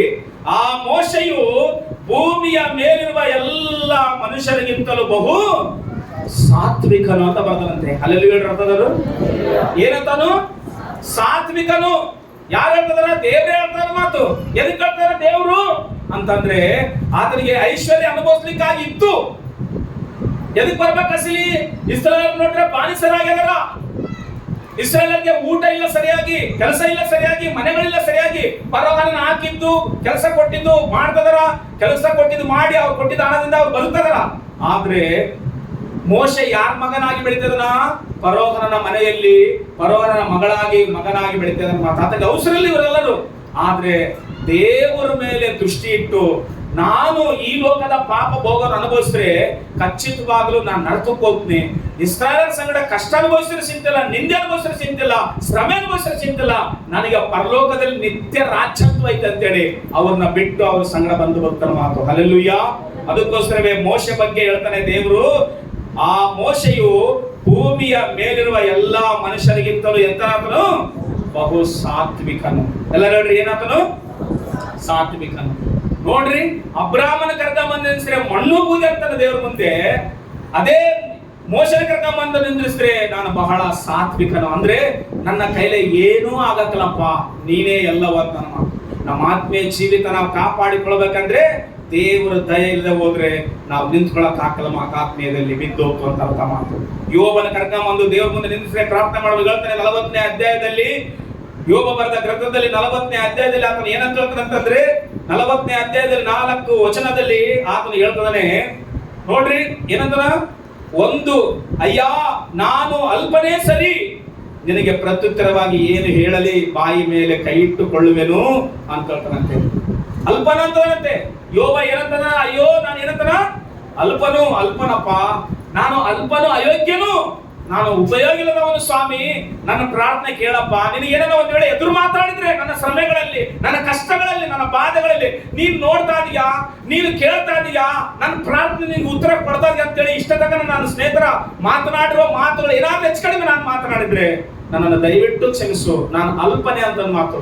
ಯೋಬ ಅಸಲಿ ಅಲ್ಪನ? ಯೋಬನಿಗೆ ಮಕ್ಕಳೇ ಎಷ್ಟು ಜನ ಅಸಲಿ? ಎಷ್ಟು ಜನ ಮಕ್ಕಳೇ ಆತನಿಗೆ? 10 ಜನ ಮಕ್ಕಳದಾರ. ಕುರಿಗಳು ಎಷ್ಟಿದಾವ? 7,000 ಕುರಿಗಳು. ಒಂಟೆಗಳು 3,000. 500 ಜೋಡಿ ಎತ್ತುಗಳಿದ್ರೆ 1,000 ಎತ್ತುಗಳದಾವ. 500 ಹೆಣ್ಣು ಕತ್ತುಗಳದಾವ. ದೇವ್ರ ಹತ್ರ ಪ್ರಾರ್ಥನೆ ಮಾಡಕ್ ಕೂತ್ಕೊಂಡ್ರೆ ಏನಂತಾನಪ್ಪ? ನಾನು ಅಲ್ಪನು ಅಂತ. ಯಾರಿಗೆ ಎಷ್ಟಿದಾವ ಕುರಿಗಳು? ಹೇಳ್ರಿ ನೋಡೋಣ. ಎಷ್ಟು? 1, 2, 100, 7,000 ಅದಾವಂತೆ. ಯೋಬನಿಗೆ ಎಷ್ಟಾಗ್ರದಾವ? 7,000 ಕುರಿಗಳಿದಾವಂತೆ, 1,000 ಎತ್ತುಗಳಿದಾವಂತೆ. ಅಂದ್ರೆ 500 ಜೋಡಿ ಎತ್ತುಗಳಿದ್ರೆ ಎಷ್ಟವ? 1,000 ಅಲ್ವಾ? 500 ಕತ್ತೆಗಳಿದಾವಂತೆ. ಇಷ್ಟೆಲ್ಲ ಇದ್ರು ದೇವ್ರ ಮುಂದೆ ಪ್ರಾರ್ಥನೆ ಮಾಡುವಂತ ಹೆಂಗಂತಾನೆ? ಏನಂತಾನ? ನಾನು ಅಲ್ಪನಪ್ಪ. ಯಾವಾಗನ್ನ ದೇವ್ರ ಹತ್ರ ಕುತ್ಕೊಂಡಾಗ, ಅಪ್ಪ ನಾನು ಕೈಲಾಗ್ಲಾರ್ದನಪ್ಪ, ನಾನು ಅಲ್ಪನು ಸ್ವಾಮಿ, ನಾನು ಅಯೋಗ್ಯನು ತಂದೆ, ನೀನ್ ನನ್ನ ಪ್ರಾರ್ಥನೆ ಕೇಳಪ್ಪ ಅಂತಂದಾಗ ಈ ಭಕ್ತರ ಪ್ರಾರ್ಥನೆ ನೆನೆಸ್ಕೊಂಡ ದೇವರು ನಮ್ಮ ಪ್ರಾರ್ಥನೆ ನೆನೆಸ್ಕೊಂಬಲಿ. ಹಲ್ಲೆಲೂಯಾ. ಹೌದಲ್ವಾ? ನಮ್ಗೆ ಸಾಫ್ಟ್ವೇರ್ ಇಂಜಿನಿಯರ್ ಉದ್ಯೋಗ ಕೊಟ್ಟು ಒಂದು BMW ಕಾರ್ ಕೊಟ್ಟು ಒಂದು 4 ಜನ ಉದ್ಯೋಗಸ್ಥರನ್ನ ಸೇವಕನ ಕೊಟ್ಬಿಟ್ರೆ ನಮ್ನ ಯಾರು ಕೂಡ ಮುಟ್ಟಕ್ ಕೂಡ ಆಗ್ತಲ್ಲ ಸಿಲಿ. ಅಲ್ಲೆಲ್ಲೂಯ್ಯ. ಇವರಿಗೆ ಎಷ್ಟಿದಾವ? 7,000 ಕುರಿಗಳಿದಾವ, 3,000 ಒಂಟೆಗಳಿದಾವ. ಒಂದು ಒಂಟೆ ಎಷ್ಟು ಬರುತ್ತಾ ಇವಾಗ? ಲಕ್ಷ ಇದಾವ. ಮತ್ತೆ ಯಾಕಂದ್ರೆ ಆಗಿನ ಕಾಲದಲ್ಲಿ ಕುರಿಗಳಾಗ್ಲಿ, ಒಂಟೆಗಳಾಗ್ಲಿ, ಕತ್ತೆಗಳಾಗ್ಲಿ, ಎತ್ತುಗಳಾಗ್ಲಿ ಇದ್ದರೆ ಶ್ರೀಮಂತರು. ಯೋಬನೇನಂತನ ಊಚ್ ದೇಶದಲ್ಲಿ ಒಬ್ಬ ಮನುಷ್ಯನಿದಾನ, ಆತನೇ ಬಹು ಐಶ್ವರ್ಯವಂತರಂತ ಬರಿತಿನ ಮಾತು ನೋಡ್ರಿ. ಆದಿಕ ಯೋಬ ಬರೆದ ಗ್ರಂಥದಲ್ಲಿ 1ನೇ ಅಧ್ಯಾಯ 1ನೇ ವಚನದಲ್ಲಿ ಊಚ್ ದೇಶದಲ್ಲಿ ಯೋಬನೆಂಬ ಒಬ್ಬ ಮನುಷ್ಯನಿದ್ದಾನೆ. ಅವನು ದೇವರಲ್ಲಿ ಭಯಭಕ್ತಿಯುಳ್ಳವನು, ಕೆಟ್ಟದನ್ನು ನಿರಾಕರಿಸುತ್ತಾ ನಿರ್ದೋಷಿ, ಯಥಾರ್ಥ ಚಿತ್ತನು ಅಂತ ಹೇಳ್ತಾರೆ ಮಾತು. 3ನೇ ವಚನ ಹೇಳ್ತಾನೆ. 2ನೇ ವಚನದಲ್ಲಿ ಅವನಿಗೆ 7 ಮಂದಿ ಗಂಡು ಮಕ್ಕಳು, 3 ಮಂದಿ ಹೆಣ್ಣು ಮಕ್ಕಳು ಇದ್ದರು. ಅವನಿಗೆ 7,000 ಕುರಿಗಳು, 3,000 ಒಂಟೆಗಳು, 500 ಜೋಡಿ ಎತ್ತುಗಳು, 500 ಹೆಣ್ಣು ಕತ್ತೆಗಳು, ಅನೇಕ ಸೇವಕರು ಇದ್ದುದರಿಂದ ಅವನ ಮೂಡಣ ದೇಶದವರೆಲ್ಲ ಹೆಚ್ಚು ಆತನೇ ಇನ್ನ ಶ್ರೀಮಂತ ಅಂತ ಅರ್ಥ ಮಾತು. ಹೆಚ್ಚು ಆತೆ ಯಾರಪ್ಪ? ಇವ್ರಾಗ ಅಂದ್ರ ಆಕಾಶಪ್ಪ. ಇವ್ರಾಗ ಯಾರ? ಈ ಊರಾಗ ಶ್ರೀಮಂತರು ಅವರೆಲ್ಲರೂ ಆತ್ಮದಲ್ಲಿ ಏನಂತಾರ? ನಾನು ಅಲ್ಪನು ಅಂತಾರ ಮಾತು. ಅಂದ್ರೆ ಅವ್ರ ಶರೀರದಲ್ಲಿ ಬಡವರ ಅಲ್ಲ ಸಿಲಿ, ಸಮಾಜವಾಗಿ ಬಡವರ ಅಲ್ಲ ಸಿಲಿ, ದೇಶದಲ್ಲಿ ಬಡವರ. ಆ ದೇಶದಲ್ಲೇ ಶ್ರೀಮಂತನಂತೆ ಯಾರು? ಯೋಬ. ಇವಾಗ ನಮ್ ಟಾಪ್ 10 ಶ್ರೀಮಂತರಲ್ಲಿ ನೋಡಿದ್ರೆ ಮೇನು ಯಾರು ಗೊತ್ತಾ? ಇಲನ್ ಮಸ್ಕ್ ಗೊತ್ತಲ್ಲ? ಟಾಪ್ 10 ಶ್ರೀಮಂತರಲ್ಲಿ ಲಿಸ್ಟ್ ಇದೆ ಯಾರ್ದು? ಇಡೀ ಟೋಟಲ್ ಪ್ರಪಂಚಕ್ಕೆ. ನಮ್ಮ ಭಾರತ ದೇಶಕ್ಕೆ ಅನಿಲ್ ಅಂಬಾನಿ ಅದಲ್ಲ ಜಿಯೋ. ಯಾರು? ಅನಿಲ್ ಅಂಬಾನಿ, ಮುಖೇಶ್ ಅಂಬಾನಿ. ಜಿಯೋ ಯಾರ್ದು? ಜಿಯೋ ಕಂಪನಿ ಯಾರ್ದು? ಮುಖೇಶ್ ಅಂಬಾನಿ ಅವರೇ. ನಮ್ಮ ಭಾರತ ದೇಶಕ್ಕೆ ಇಡೀ 282 ದೇಶಕ್ಕೆ ಟಾಪ್ ಯಾರಾದ್ರೆ ಎಲನ್ ಮಾಸ್ಕ್. ರಾಕೆಟ್ಗಳು ಬಾಣ ತರ ಕಂಡಿಡಿದ್ರಂತ. ಎಲ್ಲಿಗೆ ಹೋಗವು? ಚಂದ್ರಲೋಕಕ್ಕೆ ಹೋಗವು. ಬಾಣಗಳು ತರ ಕಂಡ ಒಂದು ರಾಕೆಟ್ ಕಂಡಿಡ್ಬೇಕಂದ್ರೆ 90 ಕೋಟಿ ಖರ್ಚು ಮಾಡ್ಬೇಕಂತ. ಅಂತವು ರಾಕೆಟ್ ಬಾಣ ಬಿಡ್ತಾರಲ್ಲ ಈ ಹಬ್ಬಗಳಾಗ, ಗೋರುಣಿವಾಗ ಯಾವಾಗ ಬಿಡದ ಬಿಡ್ತಾರಲ್ಲ ರಾಕೆಟ್ ಬಾಣ ಸೋರಲ್ಲ. ಗೋರುಣಿವಾಗ, ದಸರಾ ಎಲ್ಲ ಬಿಡ್ತಾರಲ್ಲ, ಇಲ್ಲ ಮದುವೆಗಳಾಗ ಇವಾಗಿನ ಸೌಕರ್ಯಗಳು ಬಿಡ್ತಾರಲ್ಲ, ಬಿಡ್ತಾರ ನೋಡ ಹೆಂಗಂತ ಓದವಲ್ಲ ಅಂತ ಉಟ್ಲ. ನಾವು ರಾಕೆಟ್ ಬಾಣಗಳು ನೋಡುವ ರೀತಿಯಲ್ಲಿ ಎಲನ್ ಮಾಸ್ಕ್ ರಾಕೆಟ್ಗಳನ್ನ ಕಂಡಿಡಿದ ತನ್ನ ದೇಶದಲ್ಲಿ ಕಾಣುತ್ತೆ. ನಂಬರ್ 1 ಶ್ರೀಮಂತ ಎಲನ್ ಮಾಸ್ಕ್ ಅಂತ ಇಡೀ ಪ್ರಪಂಚಕ್ಕೆ ನೀವು ನೋಡ್ಬೋದು. ಆಮೇಲೆ ಸೆಕೆಂಡ್ ಅಮೆಜಾನ್, ಜಾಬ್ ಬುಕ್, ಇವರೆಲ್ಲ ಫೇಸ್ಬುಕ್ ಓನರ್ಗಳು, ಬಿಲ್ ಗೇಟ್ಸ್ ಅವರೆಲ್ಲ ಆಮೇಲೆ ಸೆಕೆಂಡ್ ಲಿಸ್ಟ್ ನಲ್ಲಿ ಬರ್ತಾರೆ. ಆದ್ರೆ ಅಂತ ಶ್ರೀಮಂತರು ಯಾರಪ್ಪ ಶ್ರೀಮಂತ ಅಂದ್ರೆ ಯೋಬ ಅಂತಾರಂತೆ. ಯಾವ ದೇಶದಲ್ಲಿ? ಊಚ್ ದೇಶದಲ್ಲಿ. ಏನಂತ ಹೇಳ್ತಾನಂತನು? ಊಚ್ ದೇಶದಲ್ಲಿ ಒಬ್ಬ ಯೋಬನೆಂಬ ಒಬ್ಬ ಮನುಷ್ಯನಿದ್ದನು. ಆ ದೇಶಕ್ಕೆಲ್ಲ ಬಹು ಸ್ವಾಸ್ಥ್ಯ ಉಳ್ಳವನು ಯಾರಂತಂದ್ರೆ ಎಲ್ಲ ಹೇಳ್ರಿ. ಒಂದು ವೇಳೆ ನೀವ್ ಅನ್ಕೊಂಡ್ರೆ ನಿಮ್ಮ ನಾನೇ ಶ್ರೀಮಂತನ ಕಂಡು ಅನ್ನಿಸ್ತಿಲ್ಲ. ಇವರೆಲ್ಲರೂ ಶಾರೀರಿಕವಾಗಿ ಶ್ರೀಮಂತರು ಆಗಿದ್ರು ದೇವರ ಮುಂದೆ ಬಂದು ನಿಂತ್ಕೊಳ್ಳುವಾಗ ಏನಂತಾರೆ ಇವರು? ನಾನು ಅಲ್ಪನಪ್ಪ. ಅಂದ್ರೆ ಅರ್ಥ ಏನು? ನನಗೇನು ಇಲ್ಲಪ್ಪ, ಎಲ್ಲ ನೀನ್ ಕೊಟ್ಟ ಕೃಪೆ ಅಪ್ಪ ಅಂತ ಅರ್ಥ. ಅಂದ್ರೆ ಒಂದ್ಸಾರಿ ನನಗೇನು ಎಲ್ಲ ನೀನ್ ಕೊಟ್ಟ ಕೃಪೆ ಅಪ್ಪ. ಎದಕ್ಕೆ ಗೊತ್ತಾ? ಕೊಡೋದು ನೀಗೆ ಗೊತ್ತು, ಹಿಂದಕ್ಕೆ ತಗೊಳ್ಳೋದು ನೀಗೆ ಗೊತ್ತು. ಯೋಬನ ಹತ್ರ ಎಲ್ಲ ತಗೊಂಡ್ರು ಕೂಡ ಈ ಮಾತು ಚೇಂಜ್ ಆಗ್ಲಿಲ್ಲ. 42ನೇ ಅಧ್ಯಾಯಕ್ಕೆ 8-10 ಬರ್ತಾರೆ, ಮತ್ತೆ ಡಬಲ್ ರಷ್ಟು ಕೊಟ್ಟಿದ್ದಾನೆ ಚಪಳ ತಗೊಂಡ. ಹಲ್ಲೆಲೂಯಾ. ಮತ್ತೆ 42ನೇ ಅಧ್ಯಾಯದಲ್ಲಿ ಆತನ ಎಲ್ಲ ಐಶ್ವರ್ಯವನ್ನೆಲ್ಲ ಹೆಂಗ ಆಶೀರ್ವಾದ ಮಾಡ್ತಾನಂತಂದ್ರೆ, ಇವಾಗ ನೋಡ್ರಿ ಒಂದ್ಸಾರಿ ಆತನ ಐಶ್ವರ್ಯವನ್ನು, ಆತನ ಆಶೀರ್ವಾದವನ್ನು ಡಬಲ್ ಮಾಡಿದ ಮಾತು. ಏನ್ ಮಾಡಿದ? 7,000 ಒಂಟೆಗಳಿಗೆ. 42ನೇ ಅಧ್ಯಾಯ 12 ಹೇಳ್ತಾರೆ, ಯೆಹೋವನು 42:12 ಯೆಹೋವನು ಯೋಬನ ಮೊದಲನೇ ಸ್ಥಿತಿಗಿಂತಲೂ ಅವನ ಕಡೆಯ ಸ್ಥಿತಿಯನ್ನು ಹೀಗೆ ಹೆಚ್ಚಾಗಿ ಆಶೀರ್ವಾದ ಮಾಡಿದ. ಅವನಿಗೆ 7,000 ಒಂಟೆ ಕುರಿಗಳಿದ್ವು, ಅವನಿಗೆ 14,000 ಕುರಿಗಳು ಕೊಟ್ಟ. ಆಯ್ತಾ ಬೈಬಲ್ ನಲ್ಲಿ? 3,000 ಒಂಟೆಗಳಿದ್ವು, ನಿಮ್ಗೆ ಎಷ್ಟದವ? 6,000 ಒಂಟೆಗಳವು. 1,000 ಜೋಡಿ ಎತ್ತುಗಳಿದ್ವು ಅವನಿಗೆ. ಆದ್ರೆ 500 ಜೋಡಿ ಎತ್ತುಗಳಿಗೆ 1,000 ಜೋಡಿ ಎತ್ತುಗಳು ಕೊಟ್ಟವು. ದೇವರು ಹಿಂತಿರುಗಿ ಕೊಟ್ಟ. 500 ಹೆಣ್ಣು ಕತ್ತೆಗಳಿದ್ವು, 1,000 ಹೆಣ್ಣು ಕತ್ತೆಗಳನ್ನು ಕೊಟ್ಟು ಆಶೀರ್ವಾದ ಮಾಡಿದ. ಮತ್ತೆ ಮಕ್ಕಳು ಸತ್ತೋದ್ರಲ್ಲ, ಮತ್ತೆ 7 ಜನ ಗಂಡ್ಮಕ್ಳು, ಮತ್ತೆ 3 ಜನ ಹೆಣ್ಮಕ್ಳು. ಹೆಂಡತಿ ಮಾತ್ರ ಹೆಮ್ಮೆ, ಹೆಂಡತಿನ ಚೇಂಜ್ ಮಾಡಿಲ್ಲ ದೇವರು. ಅಲ್ಲಿ ಹೇಳ್ರಂತದರು ನಾವು ನನಗಂತೀವಿ ಏನು ಕೂಡ ಚೇಂಜ್ ಮಾಡಿದ್ರೆ ಚೇಂಜ್ ಮಾಡಕ್ಕಲ್ಲತ್ತೀವಿ ಕೆಲವರು ಹಂಗೇನೆ ಇಟ್ಟಿರ್ತಾರ. ಹಲ್ಲೆಲೂಯಾ. ಆದ್ರೆ ಎಲ್ಲವನ್ನು ಚೇಂಜ್ ಮಾಡ್ದ, ಐಶ್ವರ್ಯವನ್ನು ಚೇಂಜ್ ಮಾಡ್ದ, ಆಸ್ತಿನ ಚೇಂಜ್ ಮಾಡ್ದ, ಅಭಿವೃದ್ಧಿ ಮಾಡ್ದ. ದೇವ್ರ ಮುಂದೆ ನಿಂತ್ಕೊಂಡು ಏನಂತ 14,000 ಕುರಿಗಳಿರುವ ಯಜಮಾನ ಕರ್ಕೊಂಡು ಹೋಗಿ ನಿಂದಿಸ್ರೆ ಅಲ್ಪನಪ್ಪ ನಾನಾದ ದೇವ್ರ ನಿನ್ ಪ್ರಾರ್ಥನೆ ಹೆಂಗೈತಿ? ನಾನು ಹೇಳಿನಂತೇಳಿ ಮತ್ತೆ ತಿರ್ಗ ನಾಳೆ ವಾರ ಅವಾಗ ಮುಂದಕ್ಕೆ ಬಂದು ಅಪ್ಪ ನಾನು ಬೂದಿ, ಅಮ್ಮ ನಾನು ಬೂದಿ ಅಂತ ಅನ್ಬೇಡ. ಇಲ್ಲಿ ಬಂದು ಇದು ಡ್ರಾಮಾ ಆಗ್ತದ ಇಲ್ಲಿ. ಅಲೋ, ಇಲ್ಲಿ ಮಾಡ್ಬೇಡ ಆ ಪ್ರಾರ್ಥನೆ. ವ್ಯಕ್ತಿಗತವಾಗಿ ನೀನು ನಿಂತ್ಕೊಂಡಾಗ ನಿನ್ನ ಹೃದಯ ತೆರೆದು ದೇವರಿಗೆ ಪ್ರಾರ್ಥನೆ ಮಾಡು. ಹಲ್ಲೆಲೂಯಾ. ಇಲ್ಲಿ ಬಂದು ಅಪ್ಪ ನಾನು ಬೂದಿ. ಕೆಲವ್ರದ್ದು ಆಕ್ಷನ್ ಹೆಂಗಿರ್ತದ ಕೇಳಿಸುತ್ತ ಕೆಲವು ಸರ್ ಏನ್ ಗೊತ್ತಿಲ್ಲ ಅದು ಬೇಡ. ಓ, ನಾವು ಆ ಕಂಪನಿ ಆಗಿರೋರಿಗೆನ್ನ ಅವಳು ಕಮ್ಮಿ ನಮಗೆ ಬಹಳ ಕೊಡ್ತಾರ ಇಟ್ರಿಗಿನ ಪ್ರೋಗ್ರಾಮ್ಗಳು. ಹಲ್ಲೆಲೂಯಾ. ಆದ್ರೆ ಯೋಬ ಏನಂತ ಅಂತಂದ್ರೆ ನಾನು ಅಲ್ಪನಪ್ಪ ಅಂತ. ಒಂದು ಕುರಿ ಎಷ್ಟು ಗೊತ್ತಲ್ಲ? ಎದಕ್ಕಂದ್ರೆ ಡಾಕ್ಟರ್ ಅದು ತಿನ್ನಬಾರ್ದ, ಇದು ತಿನ್ನೋದು 800 ರೂಪಾಯಿ, 1000 ರೂಪಾಯಿ ಕೆಜಿ. ಒಂದು ಕೆಜಿ ಒಂದು ಕುರಿ ಅಲ್ಲ.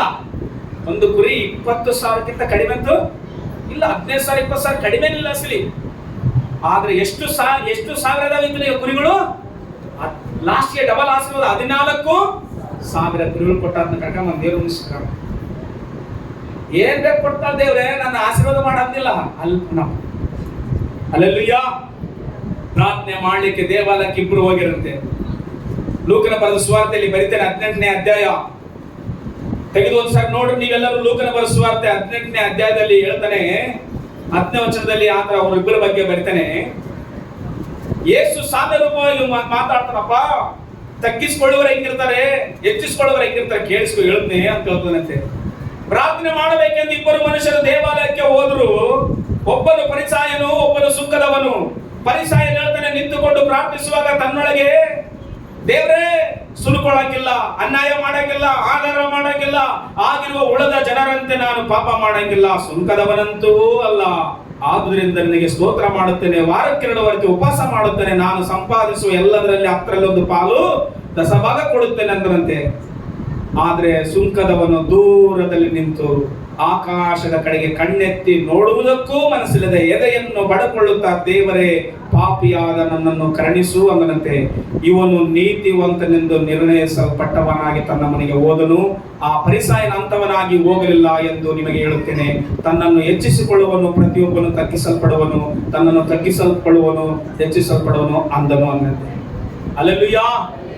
ದೇವಾಲಯಕ್ಕೆ ಇಬ್ರು ಹೋಗಿರಂತೆ, ಒಬ್ಬ ಪರಿಸಾಯನು, ಒಬ್ಬ ಸುಂಕದವನು. ಪರಿಸಾಯನಿಗೆ ಧರ್ಮಶಾಸ್ತ್ರ ಗೊತ್ತು, ಹೆಂಗ ಉಪವಾಸ ಮಾಡ್ಬೇಕು ಗೊತ್ತು, ಹೆಂಗ ಪ್ರಾರ್ಥನೆ ಮಾಡ್ಬೇಕು ಗೊತ್ತು, ಹೆಂಗ ಚರ್ಚಿ ಬರ್ಬೇಕು ಗೊತ್ತು, ಹೆಂಗ ಭಕ್ತಿ ಮಾಡ್ಬೇಕು ಗೊತ್ತು, ಎಲ್ಲ ಗೊತ್ತು. ಆದ್ರೆ ಸುಂಕದವನಿಗೆ ಏನೂ ಗೊತ್ತಿಲ್ಲ. ಒಂದೇ ಗೊತ್ತು, ನಾನು ಪಾಪಿ ದೇವರೇ ಅನ್ನುವಂಥದ್ದು ಒಪ್ಪಿಕೊಳ್ಳುತ್ತದೆ ಗೊತ್ತು. ಹಲ್ಲೆಲೂಯಾ. ಎಲ್ಲ ಗೊತ್ತಿದ್ದ ಮನುಷ್ಯನು ಹೇಳ್ತಾನೆ, ಈ ಮನುಷ್ಯನು ಹೋಗಿ ಒಂದು ವೇಳೆ ಮನುಷ್ಯನ ಮುಂದೆ ಹೆಚ್ಚಿಸ್ಕೊಂಡಿದ್ರೆ ಪರವಾಗಿದ್ದಿಲ್ಲ ನಮ್ಮ ಕಡೆ. ನಾನು ಎದಕ್ಕಂದ್ರೆ ಇವಾಗ ಯಾರನ್ನ ಒಬ್ಬರ ಹತ್ರ ಹೋಗಿ ನಾವು ಮನುಷ್ಯರ ಹತ್ರ ಮಾತಾಡುವಾಗ ಏನನ್ನ ಹೇಳಿ ಅವ್ರು ಏನ್ ಮಾಡ್ತಾರೆ ನಮ್ಮ ಬಗ್ಗೆ ನಂಬುತ್ತಾರೆ ಅಷ್ಟೇ, ನಂಬುತ್ತಾರಲ್ಲ. ಇಲ್ದಿದ್ರು ಹೇಳಿದ್ರೆ ನಂಬಿ ಬಿಡ್ತಾರೆ. ಸರಿ, ನಮ್ಮ ಮನೆಗೆ ಅದೇ ಐತಿ, ನಮ್ಮ ಮನೆಗೆ ಇದೇ ಐತಿ, ನಮ್ಮ ಹಿಂದೆ ಅದೇ ಐತಿ, ಮುಂದಿದೆ ಐತಿ, ಎಲ್ಲ ಐತಿ ಅಂತ ನಂಬಿ ಬಿಡ್ತಾರ. ಆದ್ರೆ ಹೋಗಿ ಹೆಚ್ಚಿಸ್ಕೊಂಡಿದ್ದೆಲ್ಲ ಸರಿ ಮನುಷ್ಯರು.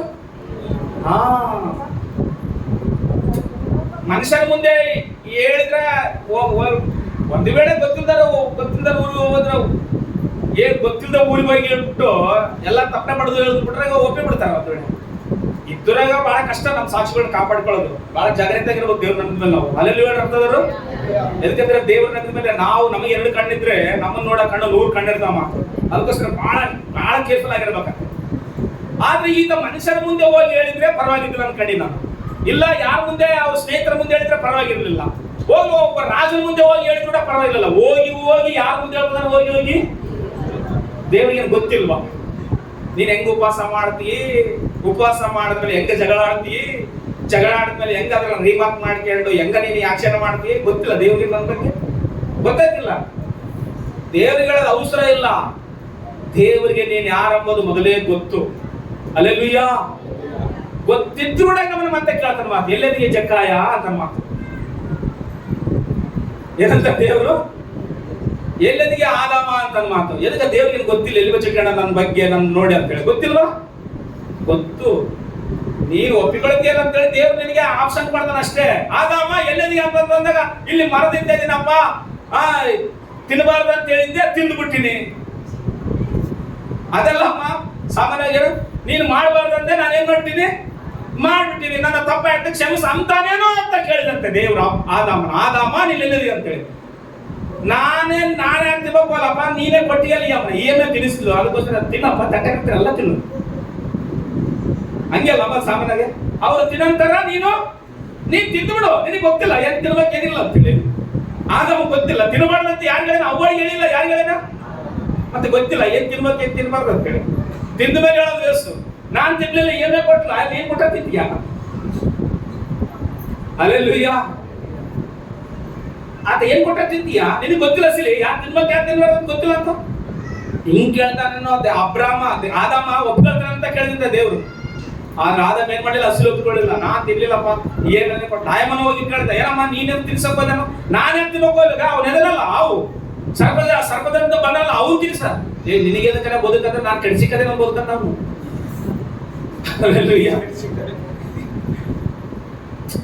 ಇವಾಗ ಆ ಸರ್ಪ ಹೆಂಗ್ ಬಂದಂತೆ ನೋಡ್ರಿ, ಇಲ್ಲೆಲ್ಲೇ ಇದ್ರು ನೋಡ್ತೇನೆ ಗಾಲಿನ ಮೇಲೆ. ಅವ್ರಿಬ್ರು ಅಲ್ಲಿ ಏನಿಲ್ಲ, ಎಲ್ಲ ಹಂಗಿದಾರ ಪಾಪ. ಅವರು ಹಣ್ಣಡಿ ಕಂಡು ತಿಂಬಾಕ್ ನಿಂತ್ಕೊಂಡ್ರ. ಆದಾಮ ತಿಂದಿಲ್ಲ ಹಸಿಲಿ, ಫಸ್ಟ್ ಅವ್ವ ತಿಂದಿಲ್ಲ ಹಸಿಲಿ. ಅವ್ರು ಇಬ್ರಿಗೆ ತಿನ್ಸಿರೋದು ಯಾರು, ಸರ್ಪದಲ್ಲಿ ಬಂದ ಸೈತಾನ. ಸರ್ಪ ಕೆಟ್ಟದಂತ ನಾನು ಹೇಳ್ತಾ ಇಲ್ಲ. ನಿಮಗೆ ಗೊತ್ತಾ, ಸರ್ಪದಲ್ಲಿರುವಂತ ವಿಷ ಐತಲ್ಲದು, ಆ ವಿಷದಿಂದ ಕ್ಯಾನ್ಸರ್ಗೆ ಗುಣವಾಗುವ ಮೆಡಿಸಿನ್ಸ್ ಕಂಡುಹಿಡಿದಾರಂತೆ. ಅದಕ್ಕೋಸ್ಕರವೇ ನಮ್ಮ ದೇಶದಲ್ಲಿ ಕುರಿಗಳನ್ನ, ಕೋಳಿಗಳನ್ನ, ಒಂಟೆಗಳನ್ನ, ಕುದುರೆಗಳನ್ನ ಸಾಕಿದಂಗೆ ಔಟ್ ಸೈಡ್ ದೇಶದಲ್ಲಿ ಏನ್ ಸಾಕ್ತಾರ ನೋಡಿದ? ಎದಕ್ ಸಾಕ್ತಾರ? ಏನ್ ಆವುಗಳನ್ನ ಮುದ್ದಾಡ್ತಾರ, ಏನ್ ಸೂಪರ್ ಅಧಿಕಾರಿ ಅಂತ. ಆವಿನ ವಿಷದಿಂದ ಕ್ಯಾನ್ಸರ್ಗೆ ಮೆಡಿಸಿನ್ಸ್, ಪುರುಷರಿಗೆ ನರ ಬಲಹೀನತೆ ಆದಾಗ ಆ ಮೆಡಿಸಿನ್ಸ್ ಕೊಡ್ತಾರಂತೆ. ಅಸಲಿ ಆವಿನ ವಿಷ ಹೇಗಿರ್ತಂದ್ರೆ ಮುತ್ತಕ್ಕಿಂತ ವೈಟ್ ಆಗಿರ್ತದೆ. ಈಗ ಮುತ್ತಕ್ಕಿಂತ ಫುಲ್ ಪ್ಯೂರ್ ವಚನಾಗಿರ್ತಂತ ವಿಷ. ಆ ವಿಷ ತಗೊಂಡು ಮೆಡಿಸಿನ್ಸ್ ನಾಗ ಹಾಕಿ, ಮೆಡಿಸಿನ್ಸ್ ನ ನರ ಬಲಹೀನತೆ ಇರುವ ಪುರುಷರಿಗೆ, ಸ್ತ್ರೀಯರಿಗೆ ಕೊಡ್ತಾರಂತೆ. ಒಟ್ಟ ಮೆಡಿಸಿನ್ಸ್ ಆಗಿ ಲಕ್ಷ ಗಟ್ಟಲೆ ಇರ್ತದೆ. ನಾನು ಆವೇನು ಸಾಕ್ತಾರ, ಏನನ್ನ ಆವೇನ ಕಡಿಮೆ ಆಗ್ತಾವ. ಕುರಿಗಳನ್ನ ಸಾಕಿದ್ರೆ ಅವ್ಟ್ಲ ಏನ್ ಬರ್ತದ, ಅವ್ಟ್ಲ ಉಣ್ಣೆ, ಮೈ ಮೇಲೆ ಉಣ್ಣೆ, ಅವ್ಟ್ಲ ಹಾಲು, ಅವ್ಟ್ಲ ಮಾಂಸ ಬರ್ತದ. ಇವ್ಟ್ಲ ಸಾಕಿದ್ರೆ ಎಲ್ಲ ಕಡಿದು ಸಾಯಿಸವ ಅಲ್ಲ ಅಂತಂದ್ರೆ ಇಲ್ಲ. ಔಟ್ಲಲ್ಲಿರುವಂತಹ ವಿಷ ಎಷ್ಟೋ ಲಕ್ಷ ಲಕ್ಷ ಬೆಲೆ ಬಾಳ್ತಾವಂತೆ.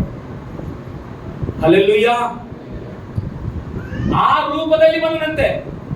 ಆವು ಕಂಡಂಗ ಸೈತಾನನಲ್ಲ, ಇವನು ನೋಡಿದಂತೆ ನಿಂತುಕೊಂಡು ಯಾರ ರೂಪದಲ್ಲಿ ಹೋದ್ರೆ ನನಗೆ ಅವ್ರನ್ನ ಪ್ಲಾನ್ ಮಾಡಿ ಹಿಡ್ಕೋಬಾರ್ದಂತಂದ್ರೆ ಎಲ್ಲರನ್ನ ಕೇಳಿದಂತೆ ದಾರಿ ನಿಂತ್ಕೊಂಡು, ನಾನ್ ನಿನ್ನದಕ್ಕೆ ಬರಲ್ಲ, ಸಿಂಹನ ಕೇಳಿದಂತೆ, ಆನೆನ ಕೇಳಿದಂತೆ, ಒಂಟೆನ ಕೇಳ, ಬೇಡಪ್ಪ ಮತ್ತೆ ನನ್ನ ಏదో ತೊಡಕ ದೇವ್ ಕರ್ಕೊಂಬಂಗಲ್ಲ, ಆದಮ್ ಕರ್ಕೊಂಬಂಗಲ್ಲ, ಅವ ಕರ್ಕೊಂಬಂದ್ರ. ಈ ಸರ್ಪಳದ ನಾನ್ ನಿಂದ್ರಕ್ ಬರಲ್ಲ, ನೀನು ಎಷ್ಟು ಸೂಪರ್ ಅದಿ ಗುರುತಾ, ಬಹಳ ಸೂಪರ್ ಅದಿಗೆ, ನೀನು ರೆಕ್ಕೆಗಳಿಂದ ಆತದ. ಯಾವಾಗ ರೆಕ್ಕೆಗಳಿದ್ದು ಅಂತ ಸಿಲಿ ಬೈಬಲ್ ಹೇಳ್ತದ, ರೆಕ್ಕೆಗಳಿಂದ ಆತ ಇದ್ರೆ ಬಹಳ ಐಶ್ವರ್ಯ ಇದ್ದಂತೆ ಹಾವು. ನೀನ್ ಸೂಪರ್ ಅದಿಗೆ. ಇವತ್ತು ಅದೆಲ್ಲ ಪಾಪ ಯವನಸ್ರು ಜೀತದಲ್ಲಿ ನೀನ್ ನೊಕ್ರ ಏನ್ ಸೂಪರ್ ಅದಿ ಗುರುತಾ ಅಂತಂದಟ್ಟು ಆಯ್ತು. ಮುಂಬ ಕೂಡ ಬಿಟ್ಬಿಟ್ಟು ಫೋನ್ ಮಾಡ್ತಾರಂತೆ. ಹಲ್ಲೆಲೂಯಾ. ಯಾರನ್ನ ಹೊಗಳ್ಯಾರ ಅಂತೇಳಿ ಬಿದ್ದೋಗ್ಬೇಡ್ರಿ, ಆಮೇಲೆ ನೀವೆಲ್ಲ ಹೊಗಳದೇ ಕೆಲಸ ಮಾಡೋದು ಅಷ್ಟೇ. ಯಾರು ಹೊಗಳಿದ್ರೆ ಬಿದ್ದೋಬೇಡ. ನಮ್ಮ ಅಪ್ಪ ಅಮ್ಮ ಹೆಂಗ ನನ್ನನ್ನು ಈ ಭೂಮಿ ಮೇಲೆ ತಂದರೋ ದೇವ್ರಿಗೆ ಸಹಾಯ ಮಾಡ, ನಂಗೆದ್ರೆ ನೀನೇನೋ ಹೊಗಳದ ಅವಸರ ಇಲ್ಲ ಅಂತ ಹೇಳ್ರಿ. ಬೇಸ್ ಬಾಯ್ ಕರೆದು ಯವನ ಸ್ತ್ರೀಯರೇ, ಯವನ ಪುರುಷರೇ, ನೀನು ತಲೆ ಬಾಸ್ರ ಅಪ್ಪ ಸಿದ್ಧಗಂತ ಅಂದ್ಬಿಟ್ರೆ ಆಯ್ತು. ಹೊಳಕ್ ಹೋಗ್ಬೇಡ್ರಿ. ಹೊಗಳ್ಯಾರ ಅಂದ್ರೆ ಆಮೇಲೆ ಉಗುಳ್ತಾರಂತ ತಿಳ್ಕೊಂಡಿರ್ರಿ ಎಲ್ಲರೂ. ಅಲ್ಲೆಲ್ಲ ಹೇಳ್ರ ಅಂತಂದ್ರು. ಹೊಗಳ್ಯಾರ ಅಂದ್ರೆ ಏನ್ ಮಾಡ್ತಾರ ಆಮೇಲೆ ಇಂದೆಲೆ ಅವರಂದೆಲ್ಲ ಊರೆಲ್ಲ ಉಗುಳ್ತಾರ. ನೀವ್ ಮಾಡೋ ಕೆಲ್ಸಕ್ಕೆ ಸಿಲಿ. ಅದಕ್ಕೋಸ್ಕರ ಯಾರನ್ನ ಹೊಗಳಿದ್ರೆ ಏನು ಉಬ್ಬಿಕೊಳಕ್ ಹೋಗ್ಬೇಡ್ರಿ. ಅವ್ರು ಹೊಗಳಿದ್ರು ಪರವಾಗಿಲ್ಲ, ಉಳಿದ್ರು ಪರವಾಗಿಲ್ಲ, ನೀನೇ ಟೆಂಪ್ಟೇಷನ್ ಹಾಕೋಬೇಡ. ಅವ್ರಿಗೆ ಮನಸ್ಸು ಕೊಟ್ಟೆ, ಅವ್ರಿಗೆ ನನ್ನ ಹೃದಯದಲ್ಲಿ ಸ್ಥಾನ ಕೊಟ್ಟೆ, ಯಾರಿಗೆ ಕೊಡಬೇಡ, ದೇವರಿಗೆ ಮಾತ್ರ ಕೊಡು. ಚಪ್ಪಳ ತಟ್ಟಣ. ಹಲ್ಲೆಲೂಯಾ. ಇಬ್ಬರು ಹೋಗಿ ನಿಂತುಕೊಂಡು ದೇವರ ಹತ್ರ ಪ್ರಾರ್ಥನೆ ಮಾಡ್ತಾ ಇರುವಾಗ ದೇವರು ಹೇಳ್ತಾನಂತ ಹೋಗಿ, ನಾನು ಹೆಂಗ ಪ್ರಾರ್ಥನೆ ಮಾಡ್ತದೇನೆ ಗೊತ್ತಲ್ಲಪ್ಪ ನಿನಗೆ, ಉಪವಾಸ ಹೆಂಗ ಮಾಡ್ತದೇನೆ ಗೊತ್ತಲ್ಲಪ್ಪ ನಿನಗೆ, ಹೆಂಗ ಕಾಣಿಕೆ ಕೊಡ್ತದೆ ಗೊತ್ತಲ್ಲಪ್ಪ ನಿನಗೆ. ಆದ್ರೆ ಇಲ್ಲಿ ಪಕ್ಕದಲ್ಲಿ ಕುತ್ಕೊಳ್ಳೋದಲ್ಲ ಇವನು ಹಸಿಲಿ ಉಪವಾಸ ಮಾಡೋದು ಗೊತ್ತಿಲ್ಲ ನಿನಗೆ. ಇವ್ನಿಗೆ ಪ್ರಾರ್ಥನೆ ಮಾಡಕ್ ಬರಕ್ ಕಳಿಸಲಿ. ಹಸಿಲಿ ಇವನ್ನೆಲ್ಲ ಅನ್ಯಾಯ ಮಾಡ್ತಾನ, ಬರೀ ಪಾಪ ಮಾಡ್ತಾನ ಅಂತ ಆತನ ಬಗ್ಗೆ. ಆತನ ಬಗ್ಗೆ ಗೊತ್ತಿಲ್ಲ, ಆತನ ಬಗ್ಗೆ ಎಲ್ಲ ನಿಮ್ಮ ಮನೆ ಹಿಂದಿರತನ ಬಗ್ಗೆ ಕೂಡ ಗೊತ್ತು ದೇವ್ರಿಗೆ. ಹಲೋ, ಆತನ ನಿನ್ ಪಕ್ಕದಲ್ಲಿ ಇರೋ ಬಗ್ಗೆ ನಮಗೆ ಗೊತ್ತಿರೋದು. ನಿಮ್ ಮನೆಯಿಂದ ಹೇಳಲ್ಲ, ಆಯಮ್ಮನ ಬಗ್ಗೆ ಕೂಡ ಗೊತ್ತು ದೇವರಿಗೆ. ಹೇಳೋದು ಅವಸರ ಇಲ್ಲ ಯಾರ ಬಗ್ಗೆ, ನಾವು ಎಲ್ಲರ ಬಗ್ಗೆ ಗೊತ್ತು. ಆದ್ರೆ ನಿನ್ ಬಗ್ಗೆ ನೀನ್ ಸರಿಯಾಗಿ ಏನ್ ಮಾಡ್ತೀಯ, ಕ್ಲೀನ್ ಆಗಿ ಅಷ್ಟೇ. ಯಾರ ಬಗ್ಗೆ ಹೇಳೋದು ಅವಸರ ಇಲ್ಲ ದೇವ್ರ ಹತ್ರ. ದೇವ್ರೇ ಅವ್ರನ್ನ ಏನ್ ಅವಸರ ಇಲ್ಲ, ಎಲ್ಲರ ಬಗ್ಗೆ ದೇವ್ರಿಗೆ ಗೊತ್ತು. ಫಿಲಿಪ ನತಾಯಲ್ನ ಕರ್ಕೊಂಡ್ ಬರ್ತದನಂತೆ. ಫಿಲಿಪ ನತಾಯಲ್ ಯೇಸುವಿನ ಬಳಿಗೆ ಕರ್ಕೊಂಡ್ ಬರುವಂತಾಗ ನತಾಯಲ್ ಎಲ್ಲೇದು ಗೊತ್ತಾ, ಅಂಜೂರದ ಮರದ ಕೆಳಗಂತೆ. ಅವಾಗ ಬಂದು ನಜರೇತಿನಿಂದ ಒಳ್ಳೇದು ಹೆಂಗ್ ಬರ್ತಪ್ಪ ಅಂತಂದಾಗ ಬಂದು ನೋಡು ಅಂತಂದ್ರ ಫಿಲಿಪ. ಬಂದು ನೋಡುವಾಗ ಅವಾಗ ನೀನು ನಿಜವಾಗಲೂ ಇಸ್ರಾಯೇಲನು ಅನ್ನೋ ಮಾತು. ಯೇಸು ಸ್ವಾಮಿ ಯಾರನ್ನ ನತಾಯಲ್ ನೋಡ್ಬೇಕು. ನಿನಗೆಂದು ಗೊತ್ತು ಪ್ರಭು ನಾನು ಇಸ್ರಾಯೇಲ್ ಅಂತಂದ. ನೀನು ಅಂಜೂರದ ಮರದ ಕೆಳಗಿರುವಾಗಲೇ ನಾನು ನಿನ್ನ ನೋಡಿದಂತೆ. ಚಪಳ ಹಲ್ಲೆಲೂಯಾ. ಫಿಲಿಪ ಕರ್ಕೊಂಡ್ ಬಂದಿರಂತಲ್ಲ ನಾನು ನಿನ್ನ ಮೆಚ್ಕೊಳ್ತಿರೋದು ನತಾಯಲ್. ನೀನು ಅಂಜೂರದ ಮರದ ಕೆಳಗೆ ಕೂತ್ಕೊಂಡಾಗೆ ನನಗೆ ಗೊತ್ತು ನಿನ್ನ ಬಗ್ಗೆ ಯಾರು ಅಂತ ಹೇಳಿದಂತೆ ದೇವರು. ಅದಕ್ಕೋಸ್ಕರ ದೇವ್ರ ಮುಂದೆ ನಿಂತ್ಕೊಳ್ಳುವಾಗ ನಾನೇ ಹೆಚ್ಚು ನೀನ್ ಕಡಿಮೆ ಅಂತ ಯಾರು ಗುರುತ ಹೇಳೋದು ಅವಶ್ಯಕತೆ ಇಲ್ಲ ಅಂತ ಸಿಲಿ. ಆದ್ರೆ ಬೈಬಲ್ ಹೇಳ್ತದೆ ಪ್ರಾರ್ಥನೆ ಮಾಡ್ಲಿಕ್ಕೆ ಇಬ್ರು ಹೋದ್ರು, ಆದ್ರೆ ಯಾರು ಹೆಚ್ಚಿಸಲ್ಪಟ್ರು, ಯಾರು ತಗ್ಗಿಸಲ್ಪಟ್ರು? ಎದೆ ಬಡ್ಕೊಳ್ತಾ ನಾನು ಪಾಪಿ ದೇವ್ರೆ ಅಂತೇಳಿ ಅಂತ ಮನುಷ್ಯನು ದೇವ್ರ ಮುಂದೆ ಹೆಚ್ಚಿಸಲ್ಪಟ್ಟಂತೆ. ನಾನು ಉಪವಾಸ ಮಾಡ್ತೇನೆ, ಅದು ಮಾಡ್ತೇನೆ, ಇದು ಮಾಡ್ತಂತ ಅನ್ನೋದನ್ನು ತಗ್ಗಿಸಲ್ಪಟ್ಟಂತೆ. ನಿನ್ ಪ್ರಾರ್ಥನೆ ನಿನ್ ಜೀವಿತಗತೆ. ನಾವು ಯೆಶಾಯನ ಹತ್ರ ಕರ್ಕೊಂಡೋಗಿ ದೇವ್ರ ಮುಂದೆ ನಿಲ್ಸಿರ ಪರಲೋಕ ದರ್ಶನ ನೋಡ್ತದನ.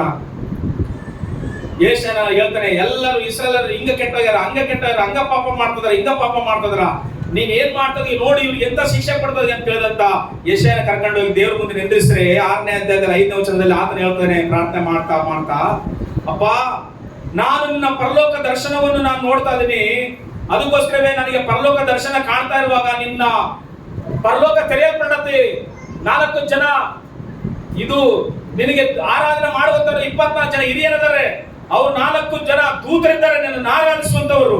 ಆದ್ರೆ ಅವರ ಮಧ್ಯದಲ್ಲಿ ನಿನ್ನನ್ನು ಆರಾಧಿಸ್ತಾ ಇದ್ರೆ ನನ್ನ ಕಡೆಗೆ ನಾನು ನೋಡಿಕೊಳ್ಳುವಾಗ ಅಯ್ಯೋ, 5ನೇ ವಚನ 6:5 ಆಗ ನಾನು ಅಯ್ಯೋ ನನ್ನ ಗತಿಯನ್ನು ಏನು ಹೇಳಲಿ, ನಾಶವಾದನಲ್ಲ, ನಾನು ಹೊಲಸು ತುಟಿಯವನಪ್ಪ, ಹೊಲಸು ತುಟಿಯವರ ಮಧ್ಯದಲ್ಲಿ ವಾಸಿಸುತ್ತದೆ ಸ್ವಾಮಿ.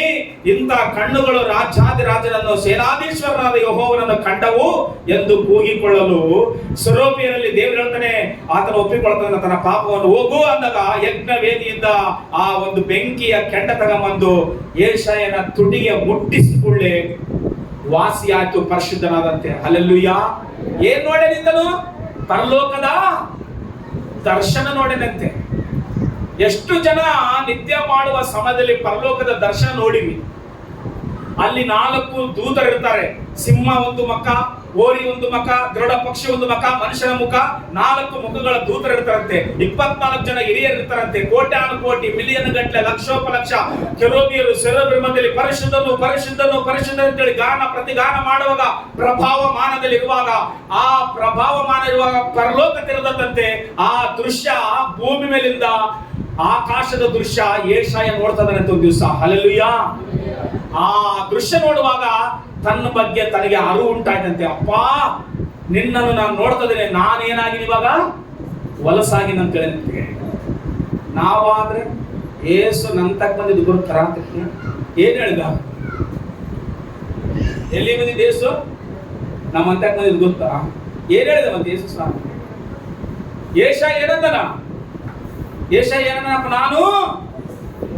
ನಾನು ಹೊಲಸೆದ್ದೋಗಿ ನನ್ನ ಯಾರು ಗೊತ್ತಾ? ಯೆಶಾಯ ಪ್ರವಾದಿ, 66 ಪುಸ್ತಕ ಬರೆದಿರುವ ಪ್ರವಾದಿ. ಮಿನಿ ಬೈಬಲ್ ಅಂತಾರ ಮಾತು. ಬೈಬಲ್ ನಲ್ಲಿ ಸಣ್ಣ ಬೈಬಲ್ ಅಂತಾರ. 66 ಪುಸ್ತಕಗಳು, 66 ಅಧ್ಯಾಯ. ಯಾಕಂದ್ರೆ ಟೋಟಲ್ ಎಷ್ಟಿದಾವ? ಹಳೆ ಒಡಂಬಡಿಕೆಯಲ್ಲಿ 39, ಹೊಸ ಒಡಂಬಡಿಕೆಯಲ್ಲಿ 27 ಪುಸ್ತಕಗಳಿದಾವ. ಹೌದಲ್ವಾ? ಟೋಟಲ್ ಸೇರಿಸಿ ಎಷ್ಟದಾವ? 66 ಪುಸ್ತಕಗಳನ್ನ ಯೆಶಾಯ 66 ಅಧ್ಯಾಯಗಳು ಏನ್ ಮಾಡ್ಯಾನ? ಬರೆದನ ಮಾತು.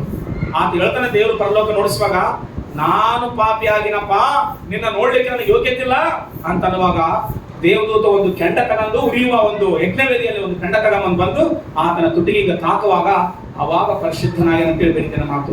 ಹಲ್ಲೆಲೂಯಾ. ಆ ಪರಲೋಕ ದರ್ಶನವನ್ನು ನೋಡಿದವರು ಹೇಳ್ತಾರೆ, ನಾನು ಹೊಲಸು ತುಟಿಯವನು. ಅಬ್ರಾಹ್ಮಣನಂತ ನಾನು ಮಣ್ಣು, ನಾನು ಭೂದತ್ತರ. ದೇವರೇನಂತ ಮೋಶೆ ಬಗ್ಗೆ ಈತನು ಬಹಳ ಸಾತ್ವಿಕನಂತ. ಯೋಬನೇನಂತ ನಾನು ಅಲ್ಪನ ಅಂತ ಮಾತು. ದಾವಿದನಂತ ನಾನು ಉಳದಂತವನಂತ ನನ್ನ ವಿಚಿತ್ರ, ನಾನು ಸತ್ತ ನಾಯಿನ ಮಾತು ಎಂತ ಬದುಕಿನ ನಾಯಿ ಅನ್ಬೇಕಾಯ್ತಲ್ಲ. ಬದುಕಿನ ನಾಯಿಗೆ ಏನಿರ್ತ, ಊಟ ಹಾಕಿದ್ರೆ ವಿಶ್ವಾಸ ಇರ್ತದಂತೆ, ಅದಕ್ಕೋಸ್ಕರ ನಾಯಿ ಸಾಕದು. ಅದು ಯಾರನ್ನ ಊಟ ಹಾಕಿನಕ ಅದು ಅವ್ರ ಮನೆ ಬಿಟ್ಟೆ ಹೋಗಲ್ಲ, ಆಗ ಬರ ತಗನ ಕಾಯ್ತಿರ್ತದ. ಆದ್ರೆ ಎದಕ್ಕ ದಾವಿದನಕ ಸತ್ತ ನಾಯಿನ ಹೇಳ್ರಿ, ವಿಶ್ವಾಸ ಸುಮ್ಮನೆ ಕುಕ್ಕ ಅಂತ ಅರ್ಥ ಮಾಡ್ತಾರೆ. ದಾವಿದನ ತೋಕಣ ನಾನು ವಿಶ್ವಾಸ ಇಲ್ಲದ ನಾಯ ತೋಕಣ ಎದಕ್ಕರ್ಥ, ತನ್ನ ಸೈನ್ಯದಲ್ಲಿರುವಂತ ಹೆಂಡತಿಯನ್ನು ಮೋಹಿಸಿ ಆತನು ಇಟ್ಕೊಂಡ. ಅದಕ್ಕೋಸ್ಕರ ನೀನು ನನ್ನ ವಿಶ್ವಾಸ ಅಂತ ಇಟ್ಕೊಂಡೆ, ನಾನು ವಿಶ್ವಾಸ ಇಲ್ಲದ ನಾಯ ಅಂತ ನೋಡ್ತೇನೆ. ಯಾರಪ್ಪ? ವಿಶ್ವಾಸ ಬದುಕಿದ ನಾಯಿ ಐತಿ, ಆದ್ರೆ ನಾನು ಸತ್ತ ನಾಯಿ ಅಂತ ಹೇಳಿ. ಹೌದಲ್ವ? ನಾಯಿಗೆ ಊಟ ಹಾಕ್ರಿ, ನಿಮ್ಮನ್ನು ಮುಟ್ಟಸಿಲಿ ಕರೆಕ್ಲಪ್ಪ, ಹಸಿರು ಹೋಗ್ಲಸಿಲಿ. ಅವ್ರು ಎಲ್ಲಿಗೆ ಹೋದ್ರೆ ಕೆಲವರೆಲ್ಲ ಅಲ್ಲಿ ಮನೆ ಕಟ್ತಾರ, ಅವರು ಅದ್ರ ಮೇಲೆ ಗಾಡಿ ಮೇಲೆ ಕುದಿಸ್ಕೊಂಡು ಹೋಗ್ತಿರ್ತಾರ, ಅವ್ರಲ್ಲ ಪಾಪ ಎಲ್ಲಿಗೆ ಹೋಗ್ಲಸಿಲಿ. ಆದ್ರೆ ದಾವಿದ ಬದುಕಿದ ನಾಯಿ ಅಂತಂದಿಲ್ಲ, ನಾನು ಸತ್ತ ನಾಯದನ ಮಾತು. ಎದಕ್ ಸತ್ತ ನಾಯನ?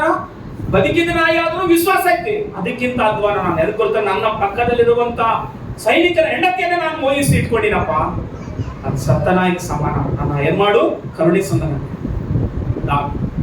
ದಾವಿದ ಇಸ್ರಾಯೇಲ್ಗೆ ಅರಸ, ಶ್ರೀಮಂತ, 40 ವರ್ಷ ಪರಿಪಾಲಿಸ. ಆದ್ರೆ ದೇವ್ರ ಮುಂದೆ ಬಂದೆ ಅಂದ್ಕೊಂಡ್ಕೊಳ್ಳೆ ಏನಿಲ್ಲ, ನಾನು ಉಳದಂತವನನ್ನ ಬರೀತಾನೆ ಮಾತು. ನಾನು ಸತ್ತ ನಾಯಿ ಅಂದನ. 1ನೇ ಸಮೂವೇಲ 24ನೇ ಅಧ್ಯಾಯದಲ್ಲಿ ಹೇಳ್ತಾನೆ, ಏನಪ್ಪಾ ಪ್ರಭು ಸೌಲ ಸತ್ತ ನಾಯಿನ ಹಿಂಬಾಲಿಸದಿಯಲ್ಲೋ, ಇಲ್ಲ ಉಳದಂತವನ ಕೀರ್ತನೆಗಳನ್ನು ಬರೀತಾನೆ. ಉಳದಂತವನ ಉಳ ಅಂದ್ರೆ ಗೊತ್ತು, ಎಲ್ಲಿ ನಡೀತೈತೆ ಉಳ? ಎಲ್ಲಿ ನಡೀತೈತೆ? ಕಾಲ ಕೆಳಗೆ ನಡೀತೈತೆ ಉಳ. ಅದು ಏನ್ ಮಾಡ್ದ, ಸ್ವಲ್ಪ ಹಿಂಗ್ ಮುಟ್ಟಿ ನೋಡ್ರೆ ಹಂಗೆ ಮುದ್ರಿಕೆಂತ.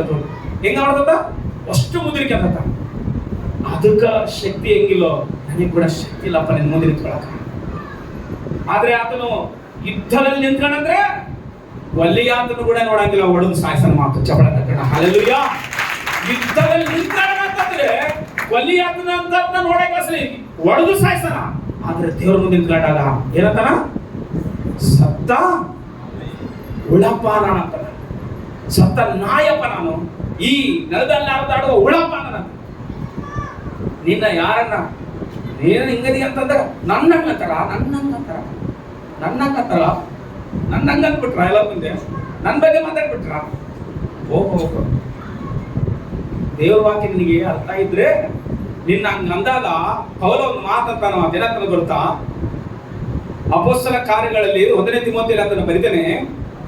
1ನೇ ತಿಮೋಥೆ 1:15 ಏನಂತ ಹೇಳ್ತಾನಂತಂದ್ರೆ, 1ನೇ ತಿಮೋಥೆ 1:15 ಪೌಲ ಕ್ರಿಸ್ತ ಯೇಸು ಪಾಪಿಗಳನ್ನು ರಕ್ಷಿಸೋದಕ್ಕೋಸ್ಕರ ಈ ಲೋಕಕ್ಕೆ ಬಂದನೆಂಬುದು ಮಾತು ಸತ್ಯ. ಇದು ನಂಬತಕ್ಕದ ಸಿಕ್ತ. 1ನೇ ತಿಮೋಥೆ 1:5 ಓದ್ತಾರೆ, 15 ಓದ್ತಾರೆ, ಕೇಳಿಸ್ಕೊಳ್ರಿ. ಯಾರನ್ನ ರಕ್ಷಿಸಲಿಕ್ಕಾಗಿ ಬಂದ ಈ ಲೋಕಕ್ಕೆ ಯೇಸು? ಪಾಪಿಗಳನ್ನು ರಕ್ಷಿಸಲಿಕ್ಕಾಗಿ ಬಂದ ಒಂದು ಸತ್ಯ ಎಂಬುದು ವಾಕ್ಯ ನಂಬತಕ್ಕದಾಗಿ ಸರ್ವಾಂಗಕ್ಕೆ ಯೋಗ್ಯವಾದ ಇದೆ. ಆದ್ರೆ ಈ ಪ್ರಪಂಚದಲ್ಲಿ ಎಲ್ಲಾ ಪಾಪಿಗಳಿರಲ್ಲ, ಅವರೆಲ್ಲ ಪಾಪಿಗಳು. ಅವರೆಲ್ಲರಿಗಿಂತ ಪೌಲೇ ಪಾಪಿ. ಯಾರಂದ್ರ? ಈ ಭೂಮಿ ಮೇಲೆ ಎಲ್ಲಾ ಮನುಷ್ಯರೆಲ್ಲ, ಪುರುಷರು, ಸ್ತ್ರೀಯರು, ಹುಡುಗರು, ಮುದುಕರು, ಸಣ್ಣರು, ದೊಡ್ಡರು ಎಲ್ಲರಲ್ಲ, ಅವರೆಲ್ಲರಿಗಿಂತ ಏನನ್ನ ಪಾಪ ಯಾರನ್ನ ಮಾಡಿದ್ರೆ ನಾನೇ ಮಾಡಿದೆ ಅಂತ ಹೋಗ್ತಿರಂತೆ. ಇದರಲ್ಲಿ 13 ಪುಸ್ತಕಗಳು ಬರೆದು ಈ ಭೂಮಿನ 3 ಸುತ್ತಲೂ ಸುತ್ತಿ ಸುವಾರ್ತೆ ಸಾರಿ ಸೇವಕರನ್ನ ರೆಡಿ ಮಾಡಿ ಸಭೆಗಳನ್ನ ಕಟ್ಟಿದಂತ ವ್ಯಕ್ತಿ ಏನಂದನ? ನೀನಲ್ಲಪ್ಪ, ನಾನೇ ಪಾಪೆ ತಗೋಬೇಡಂತೆ. ಒಂದು ವೇಳೆ ನಿನ್ನ ಹಂಗಂದ್ರೆ ನಾಳೆ ಚರ್ಚೆ ಬಿಡ್ತೀಯಮ್ಮ, ಚರ್ಚೆ ಬರ್ತೀನಿ ನಾಳೆ. ಅಲ್ಲೆಲ್ಲೂಯ್ಯ, ಚರ್ಚೆ ಬಂದು ಮುಂದೆ ಕೂತ್ಯ ಅಡ್ರೆಸ್ ಇರ್ಬೇಕು ಕೇಳಿಸಿ. ನನ್ನ ಕೇಳ್ತಾ ಪಾಸ್ಟ್ ಬಸ್ಸಿಲಿ ಅಸలు ನಾನು ಹೆಂಗ್ ಕಾಣ್ತಾ ಪಾಸ್ಟ್ಗೆ ಅಂತ ಮಾತು ಬಣ್ಣ ದೇವ್ರಿಗೆ ಗೊತ್ತಾ? ಅಲ್ಲೆಲ್ಲೂಯ್ಯ, ನನ್ನ ಬಣ್ಣ ಗೊತ್ತು, ದೇವ್ರು ನಿಮ್ಮ ಬಣ್ಣ ಗೊತ್ತು, ಎಲ್ಲ ಗೊತ್ತಿದ್ರು ದೇವ್ರು ಸೈಲೆಂಟ್ ಆಗಿರ್ತಾನ. ಇದಕ್ಕೂ ಗೊತ್ತಾ? ಮನಸ್ಸು ಮಾರ್ಸಿ ಅಂತ ಹೇಳೋ, ಮನಸ್ಸು ಮಾರ್ಸಿ ಅಂತಾನೇನೋ, ಆತ್ಮದಲ್ಲಿ ನಿಂತ್ಕೊಂತಾನೇನೋ, ಶರೀರದಲ್ಲ. ಅಬ್ರಾಮ ಆತ್ಮದಲ್ಲಿ ಏನಾಗ್ಯಾನ ನೋಡ್ರಿ, ಇವಾಗ ಬಡವನಾಗ್ಯಾನ. ಅದಕ್ಕೋಸ್ಕರವೇ ಪರಲೋಕ ರಾಜ್ಯ ಪಡೋದು ಗೊತ್ತಲ್ವಾ? ಸತ್ತೋದ ರಾಜನ ತಗೊಂಡೋಗಿ ಯಾರು ಇದುವರೆಸಿರುತ್ತೆ ಪ್ರದೇಶದಲ್ಲಿ ಅಬ್ರಾಮನ ಎದೆಗುರಿಸಿರಂತೆ. ಆತನ ಅಲ್ಲಿ ಏನಂತ, ನಾನು ಮಣ್ಣು ನಾನು ಬೂದಿ ಅನ್ನೋದಕ್ಕೋಸ್ಕರ ಪರದೇಶದಲ್ಲಿ ಸ್ನಾನ ಕೊಟ್ಟು ಅಲ್ಲಿ ನಿಲ್ಲಿಸಿನ ಬರೋರೆಲ್ಲರೂ ಇಲ್ಲಿಗೆ ಬರ್ತಾರೆ, ನೀನ್ ಏನ್ ಟೆನ್ಷನ್ ತಗೊಂಡ ಅಬ್ರಾಮ ಇಲ್ಲೇನಂತ ಹೇಳಿದಂತೆ. ಅರ್ಥ ಆಯ್ತಾ ವಾಕ್ಯ? ಅಲ್ಲೆಲ್ಲ ಅದಕ್ಕೋಸ್ಕರ ಪರಲೋಕ ಕೊಟ್ಟಿರೋದು ಅಬ್ರಾಮನಿಗೆ, ನೀನ್ ಇಲ್ಲೇ ಇರು, ನೀನ್ ಏನ್ ಟೆನ್ಷನ್ ತಗೊಂಡ, ನೀನ್ ಹೆಂಗ ತಪ್ಪಿಸ್ಕೊಂಡಿದ್ಯೋ, ಹೆಂಗ ಪ್ರಾರ್ಥನೆ ಮಾಡಿದೋ, ಎಷ್ಟೆಲ್ಲ ಇದು ಕೂಡ ನೀನ್ ಏನ್ ಮಾಡಿಲ್ಲ, ನೀನ್ ಹೆಂಗ ಮಣ್ಣೊಂದಿ ಬೂದಿ ಅದಕ್ಕೋಸ್ಕರ ಇಲ್ಲೇ ಇರು. ಎಲ್ಲರೆಲ್ಲ ಇಲ್ಲಿ ನಿಂತಕ್ಕೆ ಬರ್ತಾರ. ಲಾಜನ ಕರ್ಕೊಂಡು ಹೋಗಿ ಅಲ್ಲಿ ಶ್ರೀಮಂತ ಕರ್ಕೊಂಡು ಹೋಗಿ ಬೆಂಕಿ ಹಾಕ್ಯಾರ. ಮಾತು ಶ್ರೀಮಂತ ಶ್ರೀಮಂತ ಅಂತ ಹೇಳ್ತಲ್ಲ ಬೈಬಲು. ಶ್ರೀಮಂತ ಆಗಿರೋದು ತಪ್ಪಲ್ಲ. ಅಬ್ರಾಮನಿಗೆ ಶ್ರೀಮಂತ ಕಡಿಮೆ ಆಯ್ತಾ? 10 ಒಂಟೆಗಳ ಏರಿಸುವಷ್ಟು ಬಂಗಾರ ಬೆಳ್ಳಿದೊಳಗೆ ದೇವ್ರ ಮುಂದೆ ಬಂದಾಗ ಏನಂದ್ರೆ ನೋಡಿರುವಾಗ, ನಿನಗೆಷ್ಟು ಉದ್ದಾಗಿರ್ಬೋದು, ನಿನಗೆಷ್ಟೇ ಪೊಸಿಷನ್ ಇರ್ಬೋದು, ನಿನಗೆಷ್ಟೇ ಡಿಗ್ನೆಟ್ ಇರ್ಬೋದು, ಮನೆ ಒಳಗೆ ಬರೋದ್ನಾಗ ಚಪ್ಪಲಿಯಲ್ಲಿ ಬಿಡ್ತೀವಿ ಹೇಳ್ರಿ, ದೇವ್ರ ಹತ್ರ ಬರುವಾಗ ಅಂತ ಬರ್ಬೇಕು ನಾವು ಅಷ್ಟೇ. ಅವಾಗ ಮಾತ್ರ ದೇವ್ರು ನಿನ್ನ ಪ್ರಾರ್ಥನೆ ಕೇಳ್ತಾನ, ಅವಾಗ ಮಾತ್ರ ದೇವ್ರು ನಿನ್ನ ಆಶೀರ್ವಾದ. ಅಷ್ಟೇ ಹೊರತಾಗಿ ನಾವು ದೇವ್ರಿಗೆ ಅದು ಇದು ಏನು ಇಲ್ಲ, ಬಾಲ ಇಲ್ಲ, ತಲೆ ಇಲ್ಲ. ಅಲ್ಲೆಲ್ಲೂಯ್ಯ. ಬೆಳೆಸಬೇಕಾದ್ರೂ ದೇವರೇ ಬೆಳೆಸ್ಬೇಕು ಬಾಲನ, ಆಶೀರ್ವಾದ ಮಾಡ್ಬೇಕಾದ್ರೂ ತಲೆನ ಆಶೀರ್ವಾದ ದೇವರೇ ಮಾಡ್ಬೇಕು. ಅಲ್ಲೆಲ್ಲೂ ಹೇಳ್ತಾದ್ರು. ಅಷ್ಟೇ ಹೊರತಾಗಿ ದೇವ್ರ ಮುಂದೆ ನಾವೆಲ್ಲರೂ ಬಹಳ ಕಡಿಮೆ ಆಗಿ ಅಂತಂತ ದೊಡ್ಡ ದೊಡ್ಡ ಭಕ್ತರೇ ದೇವ್ರ ಮುಂದೆ ನಿಂತ್ಕೊಂಡಾಗ ಹಂಗ ಹೇಳ್ಯಾರಂತಂದ್ರೆ ನನ್ನದು ಎಷ್ಟು ಯೋಚನೆ ಮಾಡು. ದೇವ್ರ ಮುಂದೆ ನಿಂತ್ಕೊಳ್ಳುವ ಯೋಗ್ಯತೆ ಆದ್ರೂ ಐತಾ ನಮಗೆ? ಅಷ್ಟು ಸಂಪಾದನೆ ಮಾಡಿಕೊಂಡಿವೆ ಆಸಿಲಿ, ಅಷ್ಟಷ್ಟು ಇರುವಂತ ಭಕ್ತರು ದೇವ್ರ ಮುಂದೆ ನಿಂತ್ಕೊಳ್ಳುವಾಗ ನಾನು ಏನು ಇಲ್ಲಪ್ಪ ಅದರ ಅದಕ್ಕೆ ಗೊತ್ತಾ, ಈ ಲೋಕದ ಐಶ್ವರ್ಯಕ್ಕಿಂತ ಆ ಪರಲೋಕದ ಐಶ್ವರ್ಯ ನನಗೆ ಬೇಕು, ಆ ಸ್ಥಾನ ಬೇಕು ಅಂತ ಏನ್ ಮಾಡ್ಯಾರ ಅವರು? ಆತ್ಮದಲ್ಲಿ ಹೇಳಿರುವಾಗ ಬಡವರಾಗ, ಶರೀರದಲ್ಲಿ ಬಡವರೇ ನಲ್ಲವರು ಅಸಲಿ ಬಹಳ ಶ್ರೀಮಂತರು, ಆದ್ರೆ ಆತ್ಮದಲ್ಲಿ ಅಂತಂದ್ರೆ ಅವರ ಮನಸ್ಸಿನಲ್ಲಿ ಅವರ ಹೃದಯದಲ್ಲಿ ಏನಿಲ್ಲ, ಎಲ್ಲ ಖಾಲಿ, ದೇವರಿಗೆ ಮಾತ್ರ ಸ್ಥಾನ.